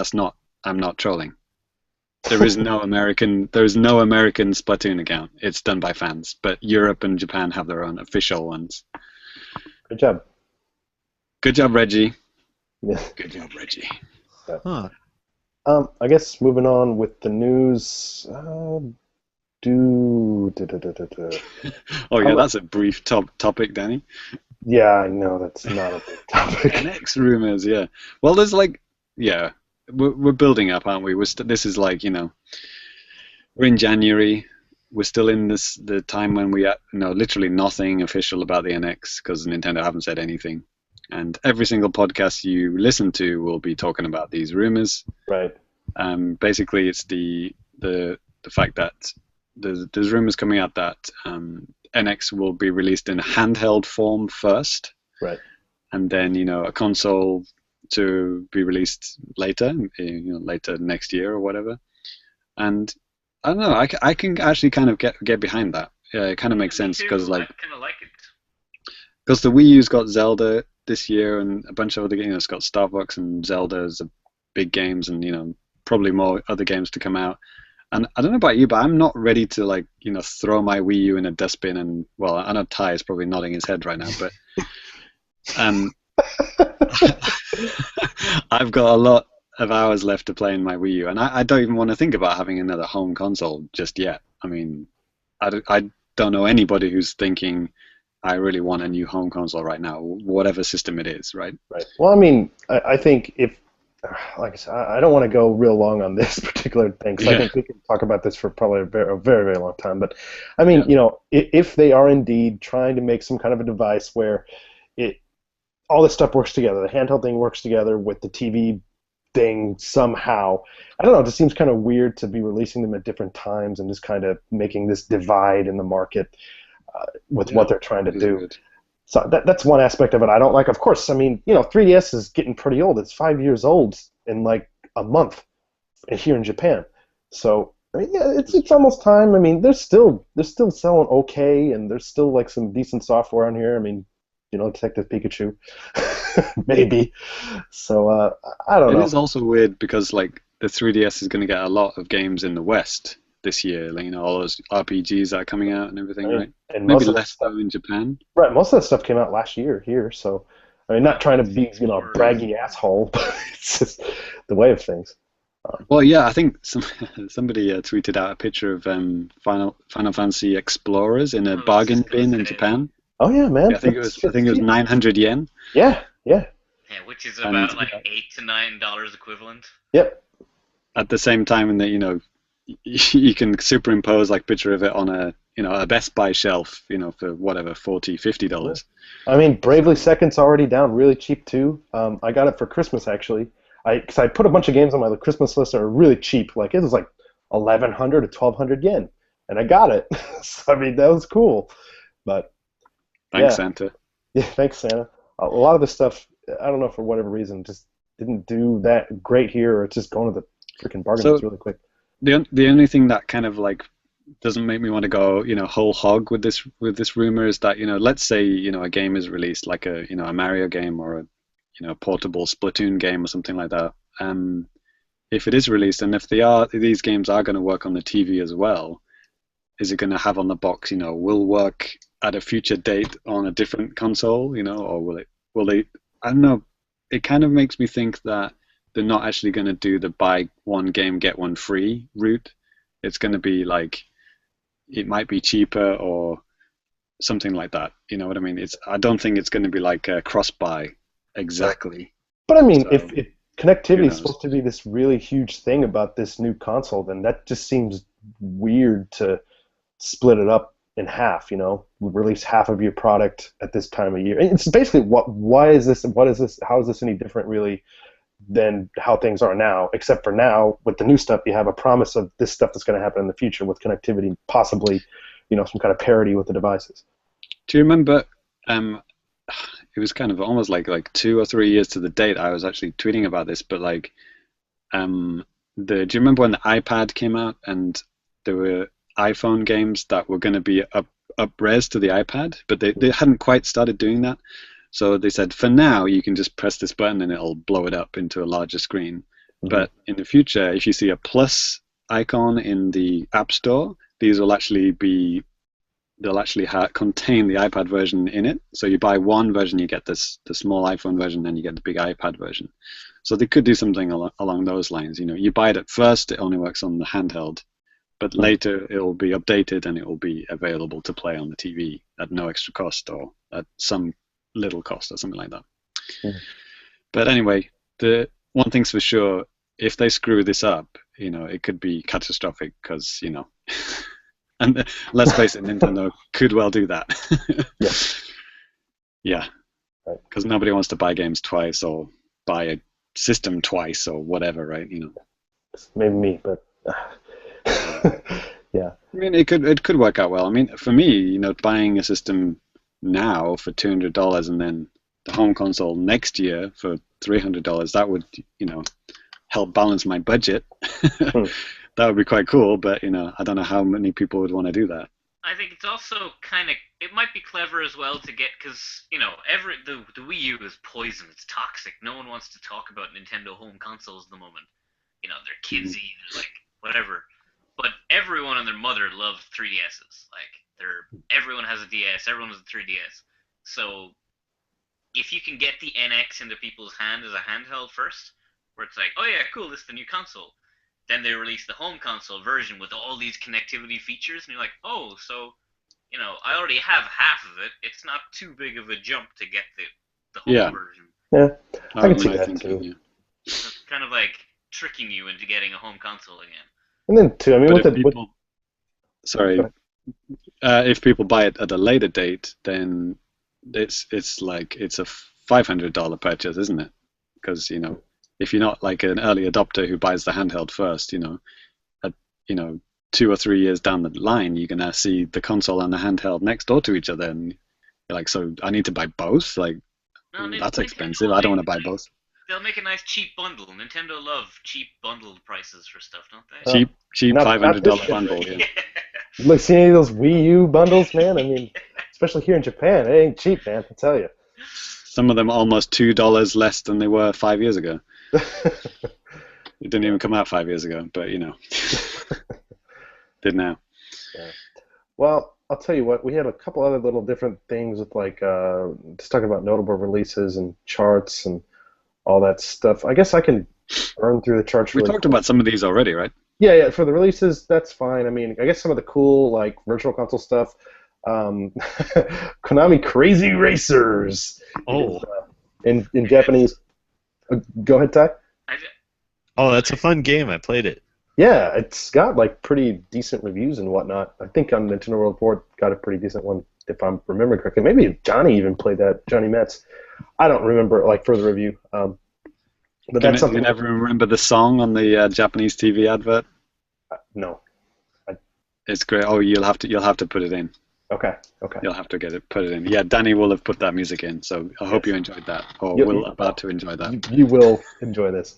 And then, actually, Kirby's Canvas Curse is coming out as well. So, man, I might have 2 new games that I don't need, but I'll maybe just buy anyway. How do DS games work with this? Will it like one screen be the TV, and the other the touch screen be the gamepad? James, take it away. Cyrus, such innocence. Such innocence. You must just like close your ears every time James is talking about DS games, man, on Wii U. Yeah, I've actually reviewed 2 DS games on Wii U, Mario Kart DS and WarioWare Touched. Then not Metroid Prime Hunters. No, I didn't do that one. I know. Is that out? It's out in Japan. Oh, okay. You should get on that. I'm thinking about it. Basically, Cyrus, they give you every option under the sun. Every option that you can imagine, they have let you do that, but unfortunately, none of them work very well. So you can split it across TV and gamepad. You can have them both on the gamepad, both on the TV. You can have the touchscreen on the TV, and you can do anything, any combination. But none of them feel right because it's a TV and it's a handheld, it's a tablet, right? So the gap just doesn't make sense. The only game that it was okay with was Mario Kart, because it's a racing game on the TV and it's a map in your hands, and that's fine. But something like that's it. Especially Kirby. I mean, the game that Danny hasn't even taken out of his freaking cellophane wrapping yet. No, I have. I bought it over a year ago. I just have not even put it in my Wii U. You're an idiot. Thank you. But that game doesn't. People complain about it, right? It's like, you're using the gamepad, but you have to look at the TV. So, but people don't do that. You just end up using just the gamepad. Right. So you lose all that beautiful fidelity on the TV. I mean, it's supposed to be a beautiful looking game, right? But the only person that's going to be able to enjoy that is your wife, who's looking at the TV while you're staring at the gamepad. Right. So with the DS game, it's not even going to look nice on the TV, is it? Yeah. It's going to look friggin' terrible. Yeah, you're not looking at a visual powerhouse here. I mean, this is a 10-year-old DS game, so. Well, yeah, it's a DS game on the TV. Yes. I mean, come on. Yeah. So, I guess the biggest thing out of charts, I didn't think this was that big of a deal. Oh, what about that Klonoa game? We didn't mention the Klonoa, did we? Yeah, sorry. Klonoa. That's kind of a big thing. Yeah, Klonoa 2, Dream Champs 2, GBA, Japanese version, Kaze no Klonoa Dream Champ 2. That's something that just came out, I think, last week. I don't know, I've never played any Klonoa games, but I was always kind of been interested. Have you guys played any of these games in the series? No. I like the character, but I've never played any games. Okay. It does have its fans. Yeah. I don't know any of them. There was there was a 3D remake or original game for the Wii, I remember. Yeah, it was I think a remake of the first one, possibly. Yeah. It's supposed to be all right. Yeah. That was the thing. But I won't get too deep into charts because, like I said, we're kind of trying to keep this episode a little bit shorter today. Actually, it's getting pretty late here too. And but yeah, apparently, Wii U outsold PS4 and Xbox One combined, probably. Yeah, of course. Know if it's combined. That doesn't matter. And obviously, the Wii U had a year head start on the PlayStation 4 and more than that on Xbox One. Not that it matters for Xbox One here in Japan.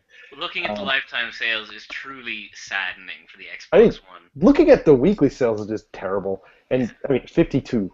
That's what... It shouldn't be this bad, considering that the system is basically a PlayStation 4. I'm saying if you're really looking at just, like, really simply, but it's just because it's not Japanese, it's not going to sell very well here. And that's a thing. Danny, the hardware numbers you've gotten here are different because the PS4 outsold the Wii U in the hardware that you've got at the bottom. What? Because PS4 is like 24,000, Wii U is like 11,000. Oh, just for the week.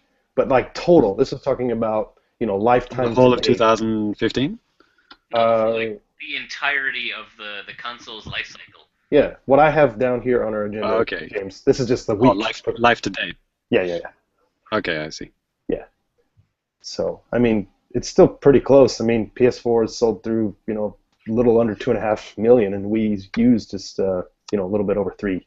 And the Xbox One's at 64,000.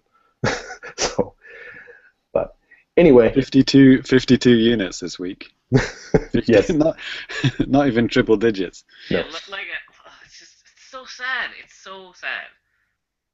Like, it really does disappoint me that Japan is like this. Like, I'm just waiting. I'm just going to see how low they actually track this stuff. If the 1 week it's just 2, that's just going to be like, why is this even being tracked?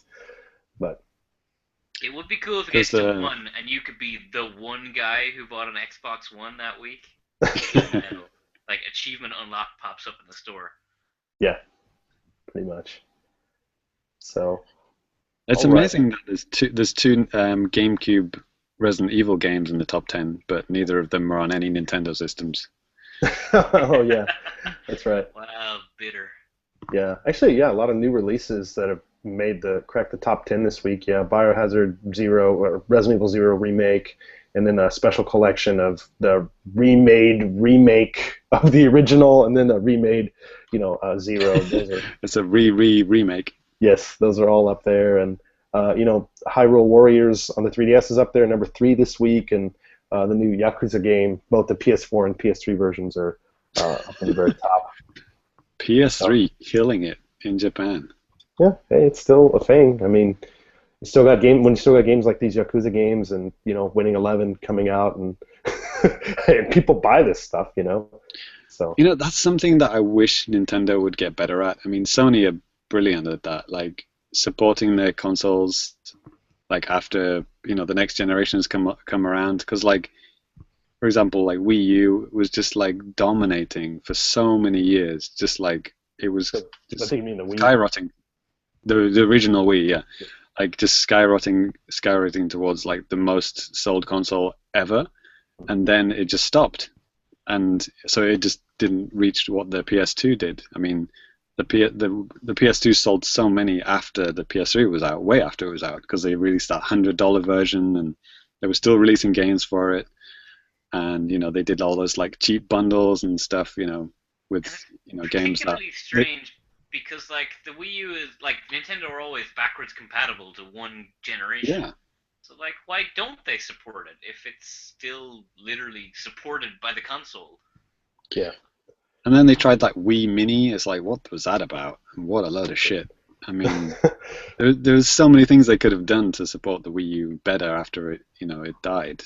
Right. Died in the eyes of the hardcore.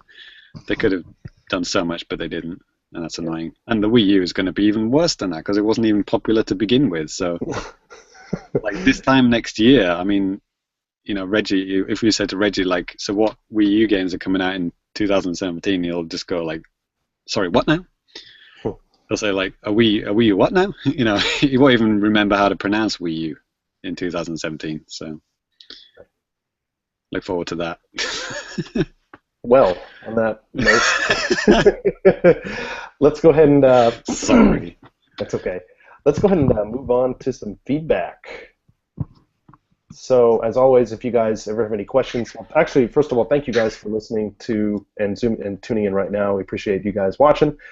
We got a lot of comments already on Twitter and stuff. We're going to try to get to as much as we can.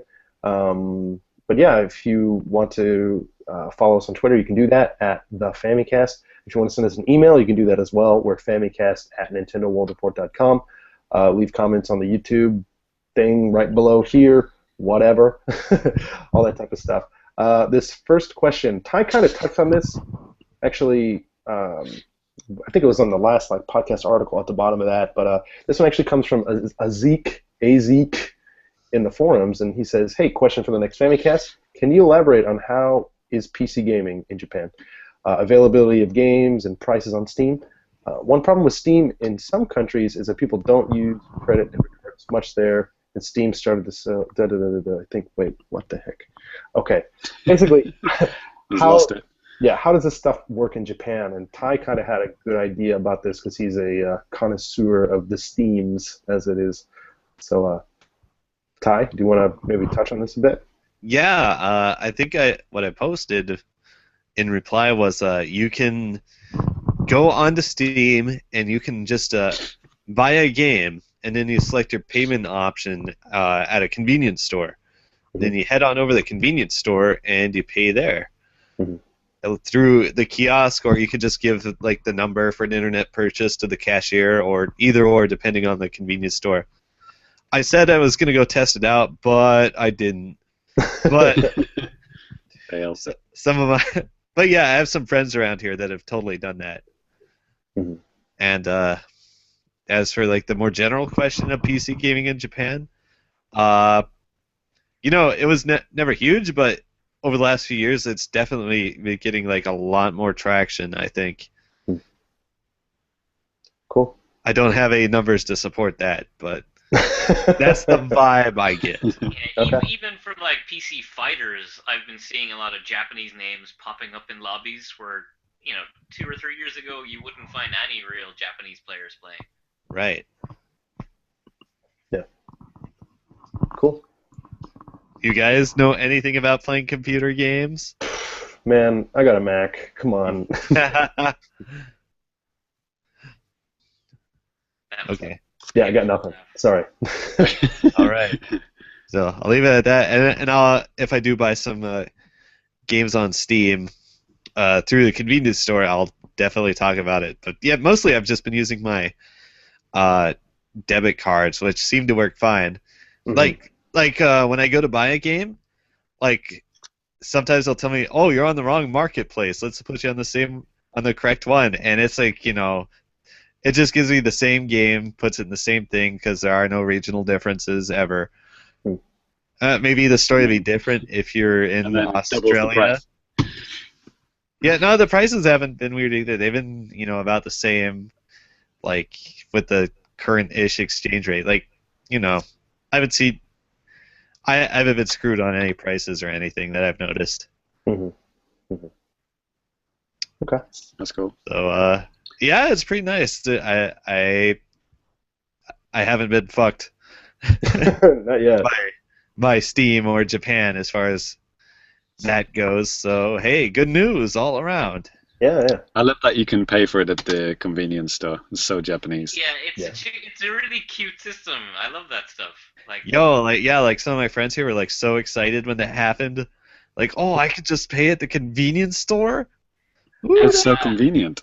And Yeah, it's nice. The thing about Japanese convenience stores is you can do everything at them. They are amazing.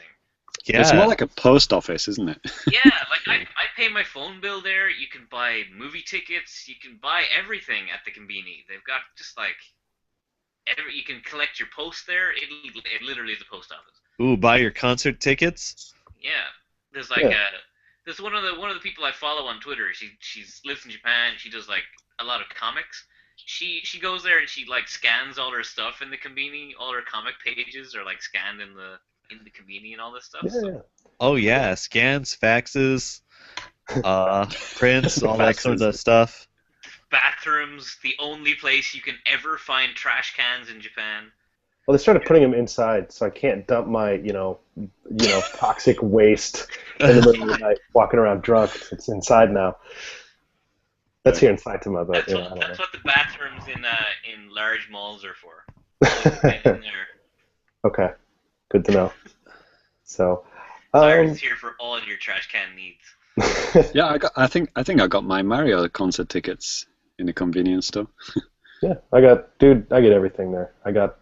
It's convenience stores in Japan are great. They literally one of the are best, very convenient. You know, in gaming for gamers, though, like, you know, like getting stuff delivered, you know, when you're not at home, it's really annoying when you miss stuff. So you can actually have it arranged to be dropped off at the convenience store, and then you can just drop by there on the way home. That's a pretty cool thing to do. Right. So they can just take care of your post for you, basically. Right. So let's go on to the next little piece of mail here. I'm not actually I don't know who put this in here, but oh, it was me. Okay, I thought maybe. So, and this is just a quote, a thing from IRC, and it seems weird that in Mario Kart 64, etc., they had the same voices in all regions except for Toad/Kinopio, the name for Toad in Japan. Did Inoue decide to change his Japanese voice because it was just too awful?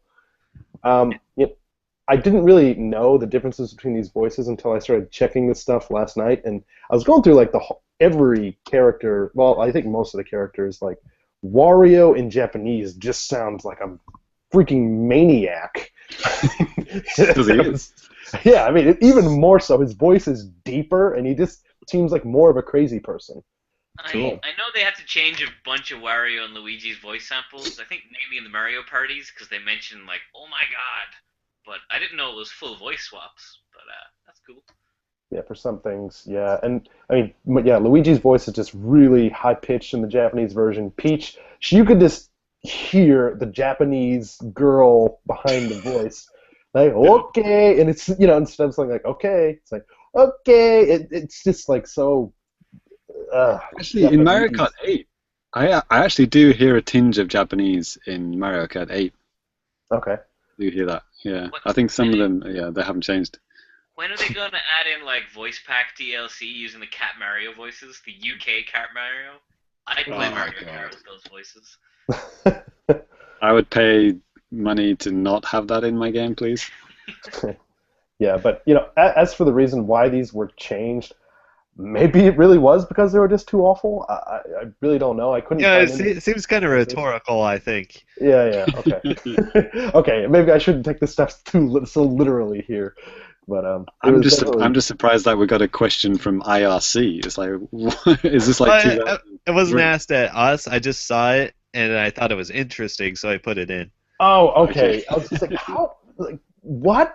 Okay, never mind. Do you not know about the big IRC following the Famicast has? Maybe. That would be great. So yeah, it doesn't surprise me at all. I mean, you probably have to take it at like 20 decibels down from the Japanese version for Western people to stomach it. Right. So actually, that's why I can't listen to J-pop without coming out in hives. He loves it. Don't let him think. Don't think otherwise about that. We have another really good question from Tony Lasoya. Oh man, this. Oh yeah. Oh boy, can of worms. Let's do it. We got some. I would say if we do this, because we got some other stuff from Twitter, like during the show. People need to know about this. It's okay. important. I think this is quite topical at the moment. Okay. It won't be so relevant next week. So next time. So again, this comes from Tony Lasoya, actually the Famicast artist, and came from Twitter. He said, "Hey, are you guys surprised about the things that Nintendo removed from the U.S. version of Fire Emblem Fates?" And for those of you guys that don't know, we have a story up on NWR. I think Curtis Bonds, he wrote it up and he put it up there and stuff. But basically, there's like a support conversation in the game, and in the Japanese version, it's basically conversation. That's a way to put it. Yeah. we briefly touched on this many episodes ago when the game first launched in Japan. Right. Well, there's a female character who's gay, likes women, and I don't exactly know how this all plays out because I haven't played the game, but essentially she gets drugged and then she sees males as females and females as males, and then she ends up falling in love with what she thinks is a female but is actually a male, and then whenever the drugs or whatever wears off, she says like, "Oh, I'm basically cured. I like I mean, it's just it's way more convoluted than that. Yeah. For basic bones, yeah, that's the general gist. She basically gets tricked into seeing a man as a woman, falls in love with him, and then it's like, "Oh well, I love you even though you're a man." Yeah. Maybe, but it's one of those hashtag Oh Japan moments, isn't it? Yeah. So in Japan's defense, they probably meant it completely innocent. It's not supposed to be read the way it's being read. Right. But even if you read it as being completely non-offensive, it's still like really terribly written and awful and should be removed from reality. It's very reminiscent. It's very reminiscent of when they said about Animal Crossing and they were going to remove strange relationships because was it? Oh no, sorry, was it Tomodachi? July. And they said, oh, two men shouldn't be able to get married, so will we It's a remove bug. those strange relationships? Yeah, the bug. And after all the shit they got out of that, I thought that they wouldn't ever do that again. And they sounded like they were kind of remorseful, and These two at things least happen very similar like time is the problem. they, and of course, NCL, Japanese side of Nintendo were probably, completely ignorant. They're like, "Ooh, what was wrong with saying that?" They were probably playing the innocence card. Well, Right. another way of saying innocence is, stupidity card. But then this is exactly the same, and actually, it's part of the game. It's not even a, quote unquote bug. It's like it's literally put in there as part of the story. It's like people are, like, there's this woman who needs to be cured so she can fall in love with a man. It's it's very, very strange, and it's very reminiscent of those kind of gay conversion clinics that they have in America. Yes. Oh boy. They might have them in other countries, but the most prevalent or known about the ones in America, and it's kind of a bit very dodgy. Can of worms. The game itself, like Fire Emblem, it's got the two versions, and if you pick one version, you can have a gay relationship, male-on-male relationship in one version, and you can have a female-on-female relationship in the other version. So it's not like there's no gay relationships. It's a thing in the game. That's right. So it makes it even stranger, right? Like, why would they even do this? It's like it's kind of undoing the goodwill that they were doing. It's kind of. I don't think so. I think very they're strange. trying to avoid controversy here by fixing this thing that was such a terrible idea to start with. And like Those goddamn whiteys made us do this. We didn't really want to do it. as I understand it, like a lot of Japanese players reacted badly to this just because it was so fucking terrible and awkward. Okay. I'll say maybe they're just trying to be like, well, it doesn't matter about what this person looks like or even what sex they are. If you love them, even though that you supposedly lean one way or the other, then that's perfect or whatever. That's 100% what they were aiming for with this. It's fucking stupid. I mean, come on. It's so tactless and just so idiotic that they would think this is a good writing. And, so yeah, I'm like, I don't like censorship. Obviously, no one really likes censorship, but this 100% should be removed the fuck from the game. Because it's the Japanese version should be censored. They should go back and remove this bit from the Japanese They original. should patch the dialogue to make it good. I am really curious to see what they do, but they absolutely need to fix it, to clarify what the fuck was going on here. But I don't think they'll clarify anything. Yeah, I know that, but that's at bare minimum. But But I can see the entire thing being axed. I think the maybe NOA or NOE have actually come out and made a statement about this, and they did say, they did confirm, like Cyrus said, they've confirmed that, there is a gay relationship you can have, and in the bonus content there's another gay relationship that can be, played out in that as well. So it's like they're just kind of trying to focus on what there is in the game, I mean, we, as Westerners, we shouldn't be complaining about this. We should be thankful that we don't have the weirdo version, right? But doesn't I don't know how you guys feel, but like when these things kind of happen, same with the Xenoblade, no half-naked 13-year-old, it's like, how dare they? It's like, was this ever okay? It's like, it makes you kind of feel a bit weird about living in Japan. It's like, okay, we're living in a country where people don't bat an eyelid at a half-naked 13-year-old. It's completely normal. Why does it have to be censored in the first place? It shouldn't be in there in the first place in any version. You know what I mean? It's just so fucked up, and some of this stuff has just been in and around Japan so long. What the hell can we do about it? Honestly. Exactly. It's kind of like having in Japan. What the fuck can we do, white guys in Japan, to get this shit out of fucking games that we potentially like here in Japan? Absolutely nothing, because in the fucking okay, I'll just stop. But and it's kind of like NOA or NOE are kind of like, it's kind of like at a family party when you've got like a drunk uncle who's like, slightly racist or / completely racist, and he's just going around like, and he's like, talking smack about various religions and races around the world, and then you've got to kind of follow him around the party and go, no, he didn't mean that. Like what he actually meant was like this. That's basically what NOA and NOE are doing. Oh man, this is the best analogy. I'm gonna use this forever. It's good. That is good. It's like, oh, we're really sorry. He's actually a really nice guy. Seriously, he's not racist. We'll edit this. He's actually totally racist. Yes. Yeah. There's a podcast title in parentheses, not racist. Nice. Famicast sponsored by NCL. But that is not the only thing that was censored in this new version of the game. So, in addition to like the character romance. Oh yeah, the molestation bits, yeah. Yeah, so there's a molestation minigame. So in the Japanese one. I'm sorry, go on. Japanese Ty, version, show me your hands, Ty. Show me your hands. Where are they? you can increase your relationship status with any of the characters by initiating a petting minigame. Doesn't this include like genetically related characters too? Yes, so Yeah, baby. This is very forward thinking. So there is no age, gender, or sibling relationship boundaries with this. So yes, as James is demonstrating here, this is pretty much how it goes down.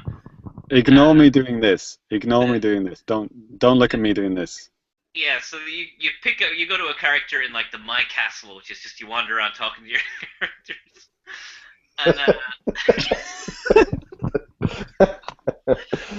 and you can stroke the character. You just like stroke them in the head, stroke them wherever, and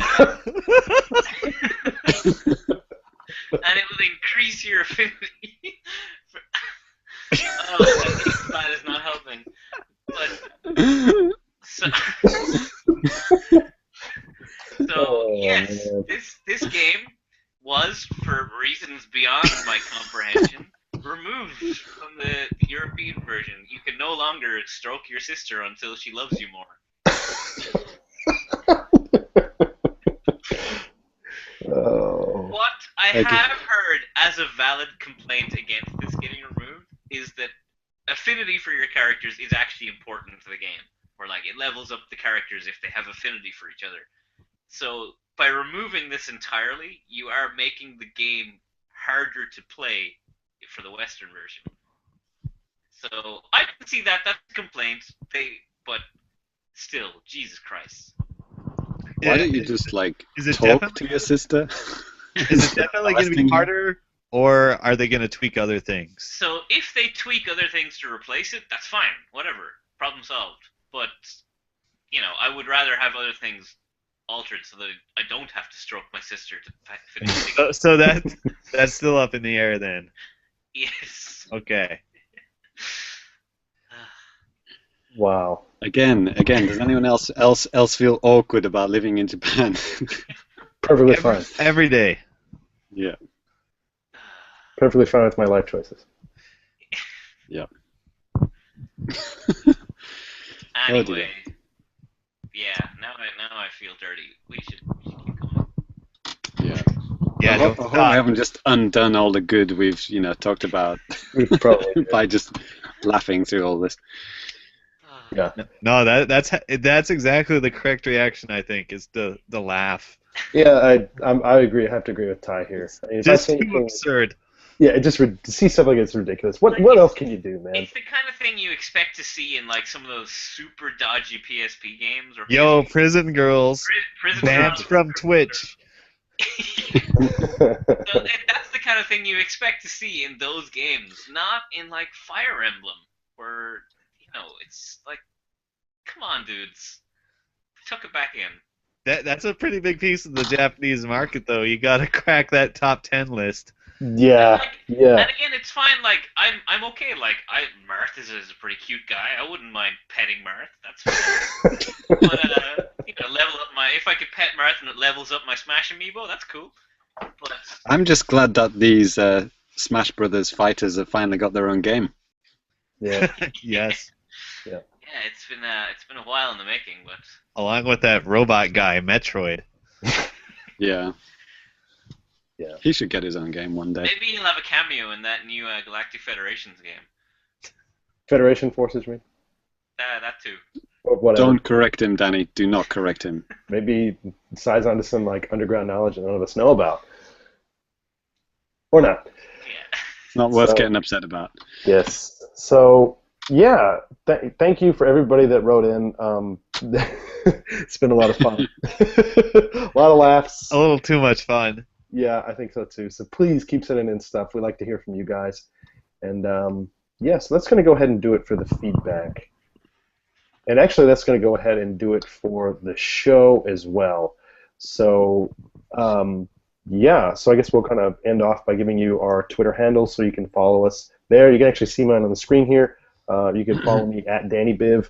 I think since the last episode that we recorded, I started to think, wow, Jesus, I haven't really been posting a lot of stuff on Twitter, have I? So I been making a more of an effort to do that, and I don't know, Just retweet all the stuff I post. I Fine. do a lot of retweets and stuff like that of funny stuff stuff that I think it's funny, so nobody obviously thinks it's funny. So yeah, so have fun with that. James, how about you, man? How's Danny Bivs doing, by the way? Oh yeah, I forgot. I did follow him. Man, he hasn't. Your best had friends any- now? Well, he hasn't had any posts on Twitter for like 2 years. So the relationship's going great. Like, what can I say? Very one-sided. Yeah. You can see my Twitter handle on the screen as well. But if you're not watching, if you're listening, it's at FamiComplicated. Yeah, please understand. And Ty, how about you, man?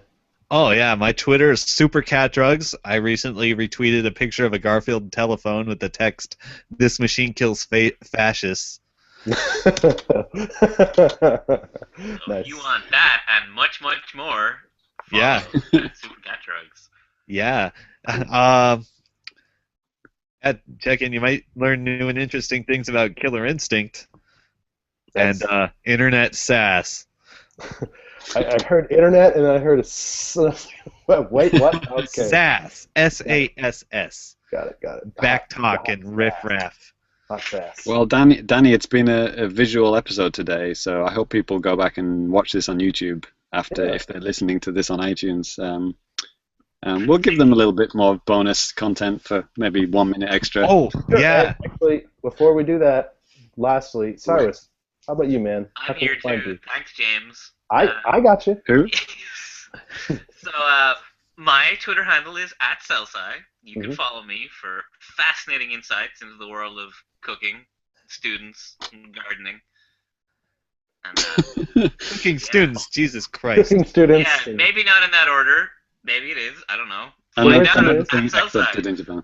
So the weird thing is, all of Cyrus's bandanas, are all related to cooking and students and all this stuff. You have to figure out how. Yeah. Actually, you do look like Cooking Mama with that on. Especially with the goatee thing. Yeah. Yeah. That was in Cooking Mama 4. Yes.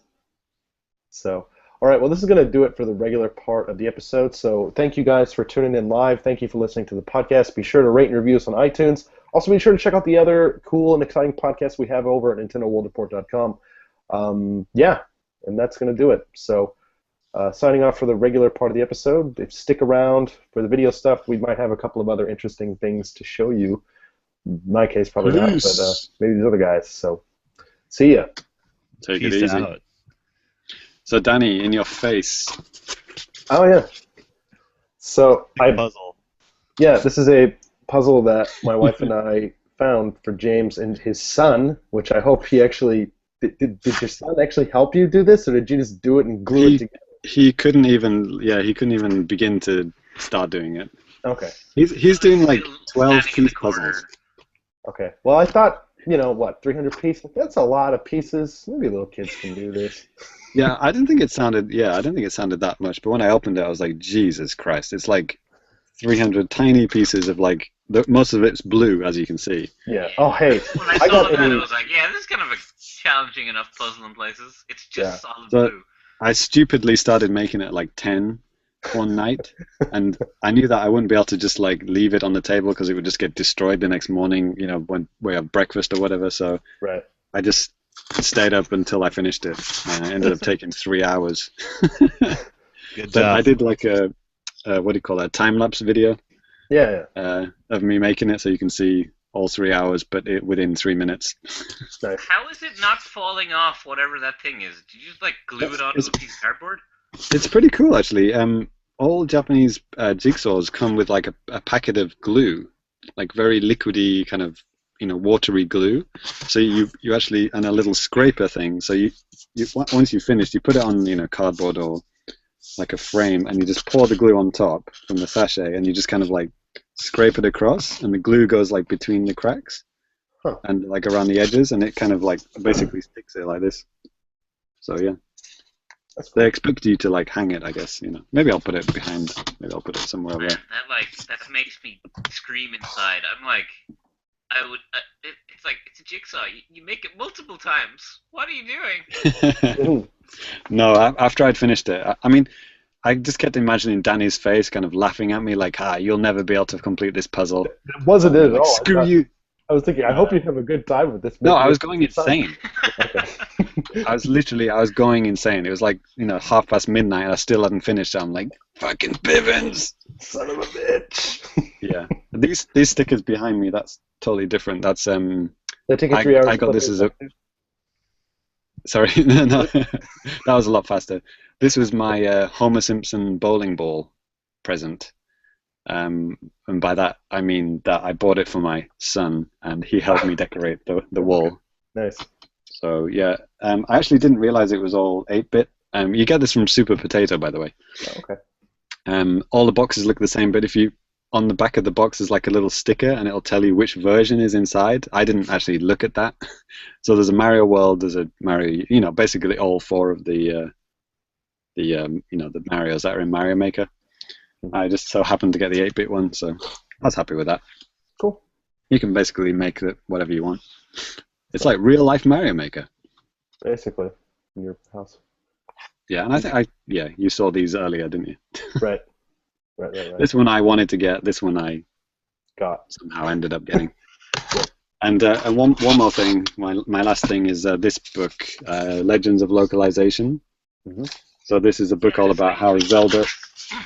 Yeah, this is all about how Zelda 1 was translated from Japanese to English. So it's got like, Japanese, it's a bit hard to see, but basically those screens are like the Japanese and English versions, how they were modified and changed and stuff. So if you want to learn about like localization, and you can learn a bit of Japanese, they've got like, Japanese and English translations. So, and it's done by this guy called Clyde Mandolin, and he was the guy who translated Mother 3 into English.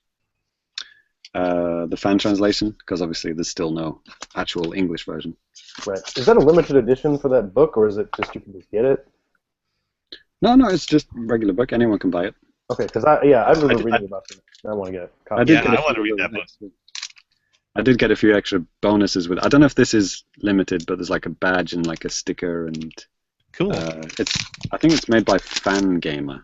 Okay. How much is it? Even like the book itself looks really nice. It's a really nice looking book. I mean, it looks like the Hyrule Historia. That's what I thought he was picking up, and I was like, no wait, he got the localization thing. And as a little bonus, you get you have to pay extra for this, but it's called the Passport to Legend of Zelda. It's like a little passport thing.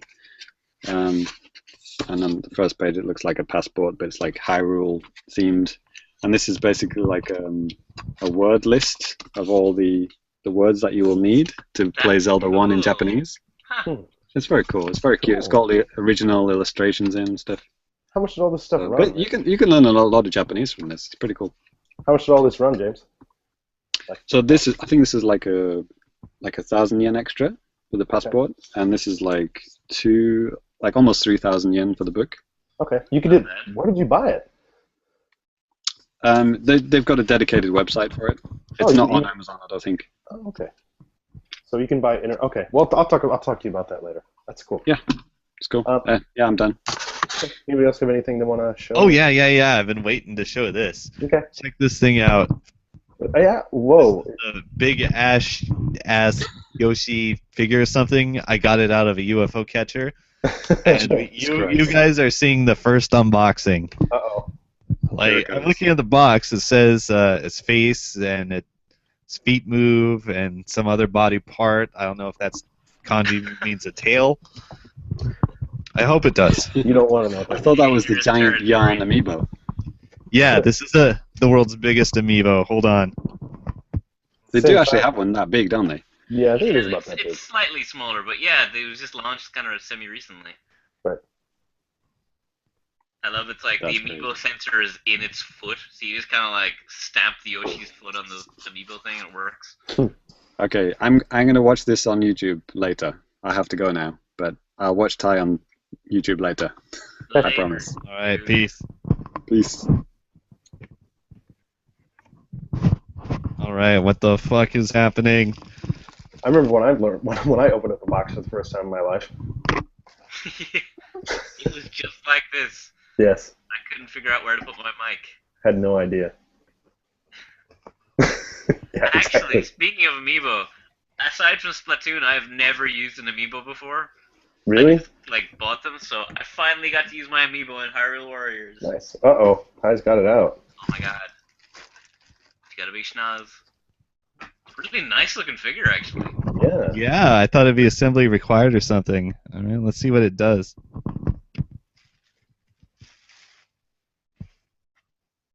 Oh, haha. Fully posable. Nice. 4 points of articulation. 5. Dang, you showed me. Oh, I thought you were just gonna rotate his Man, nose. That's I don't know if you could see this up here. I have like a Mario. Okay, I have like this the Mario Figment of figure Mario's. up here. This is like a posable one and stuff. Came out a couple years ago, and I Yeah. wonder if it's the same series because they released a smaller Yoshi. It might have been like this brand too. Yeah, No, maybe. I think that Mario is like a Figma, the super posable, where it has. I mean, his like knees and stuff go and Yeah. Oh, ankles and You can whatnot. sit him down, Yoshi. or he'll stand up. Uh-huh. Yeah, it's Cool, pretty man. good. Is that gonna be one of your prizes sent back to random people, or is that a keeper? We'll see. Hmm. We'll see. Nice. This is pretty cool. Yeah. I'm trying to think if I can use it in school somehow. Throw them at kids that are misbehaving. I mean, it's kind of hard. If there's a rowdy kid, he could take a good shot to the dome with this. Perfect. Just make that cute Yoshi sound when he throws an egg, and it'll be fine. Yeah, there you go. Safe. And bean that kid good. Cool. Okay, yeah. So that's the thing that I have. Cool. All right. Well, it's getting pretty late here in Japan, already past midnight, so I think we might call it a night. But yeah, again, thanks guys for listening. Thanks, gentlemen, for joining me, and we'll catch you guys next time. Bye bye. See ya. Peace.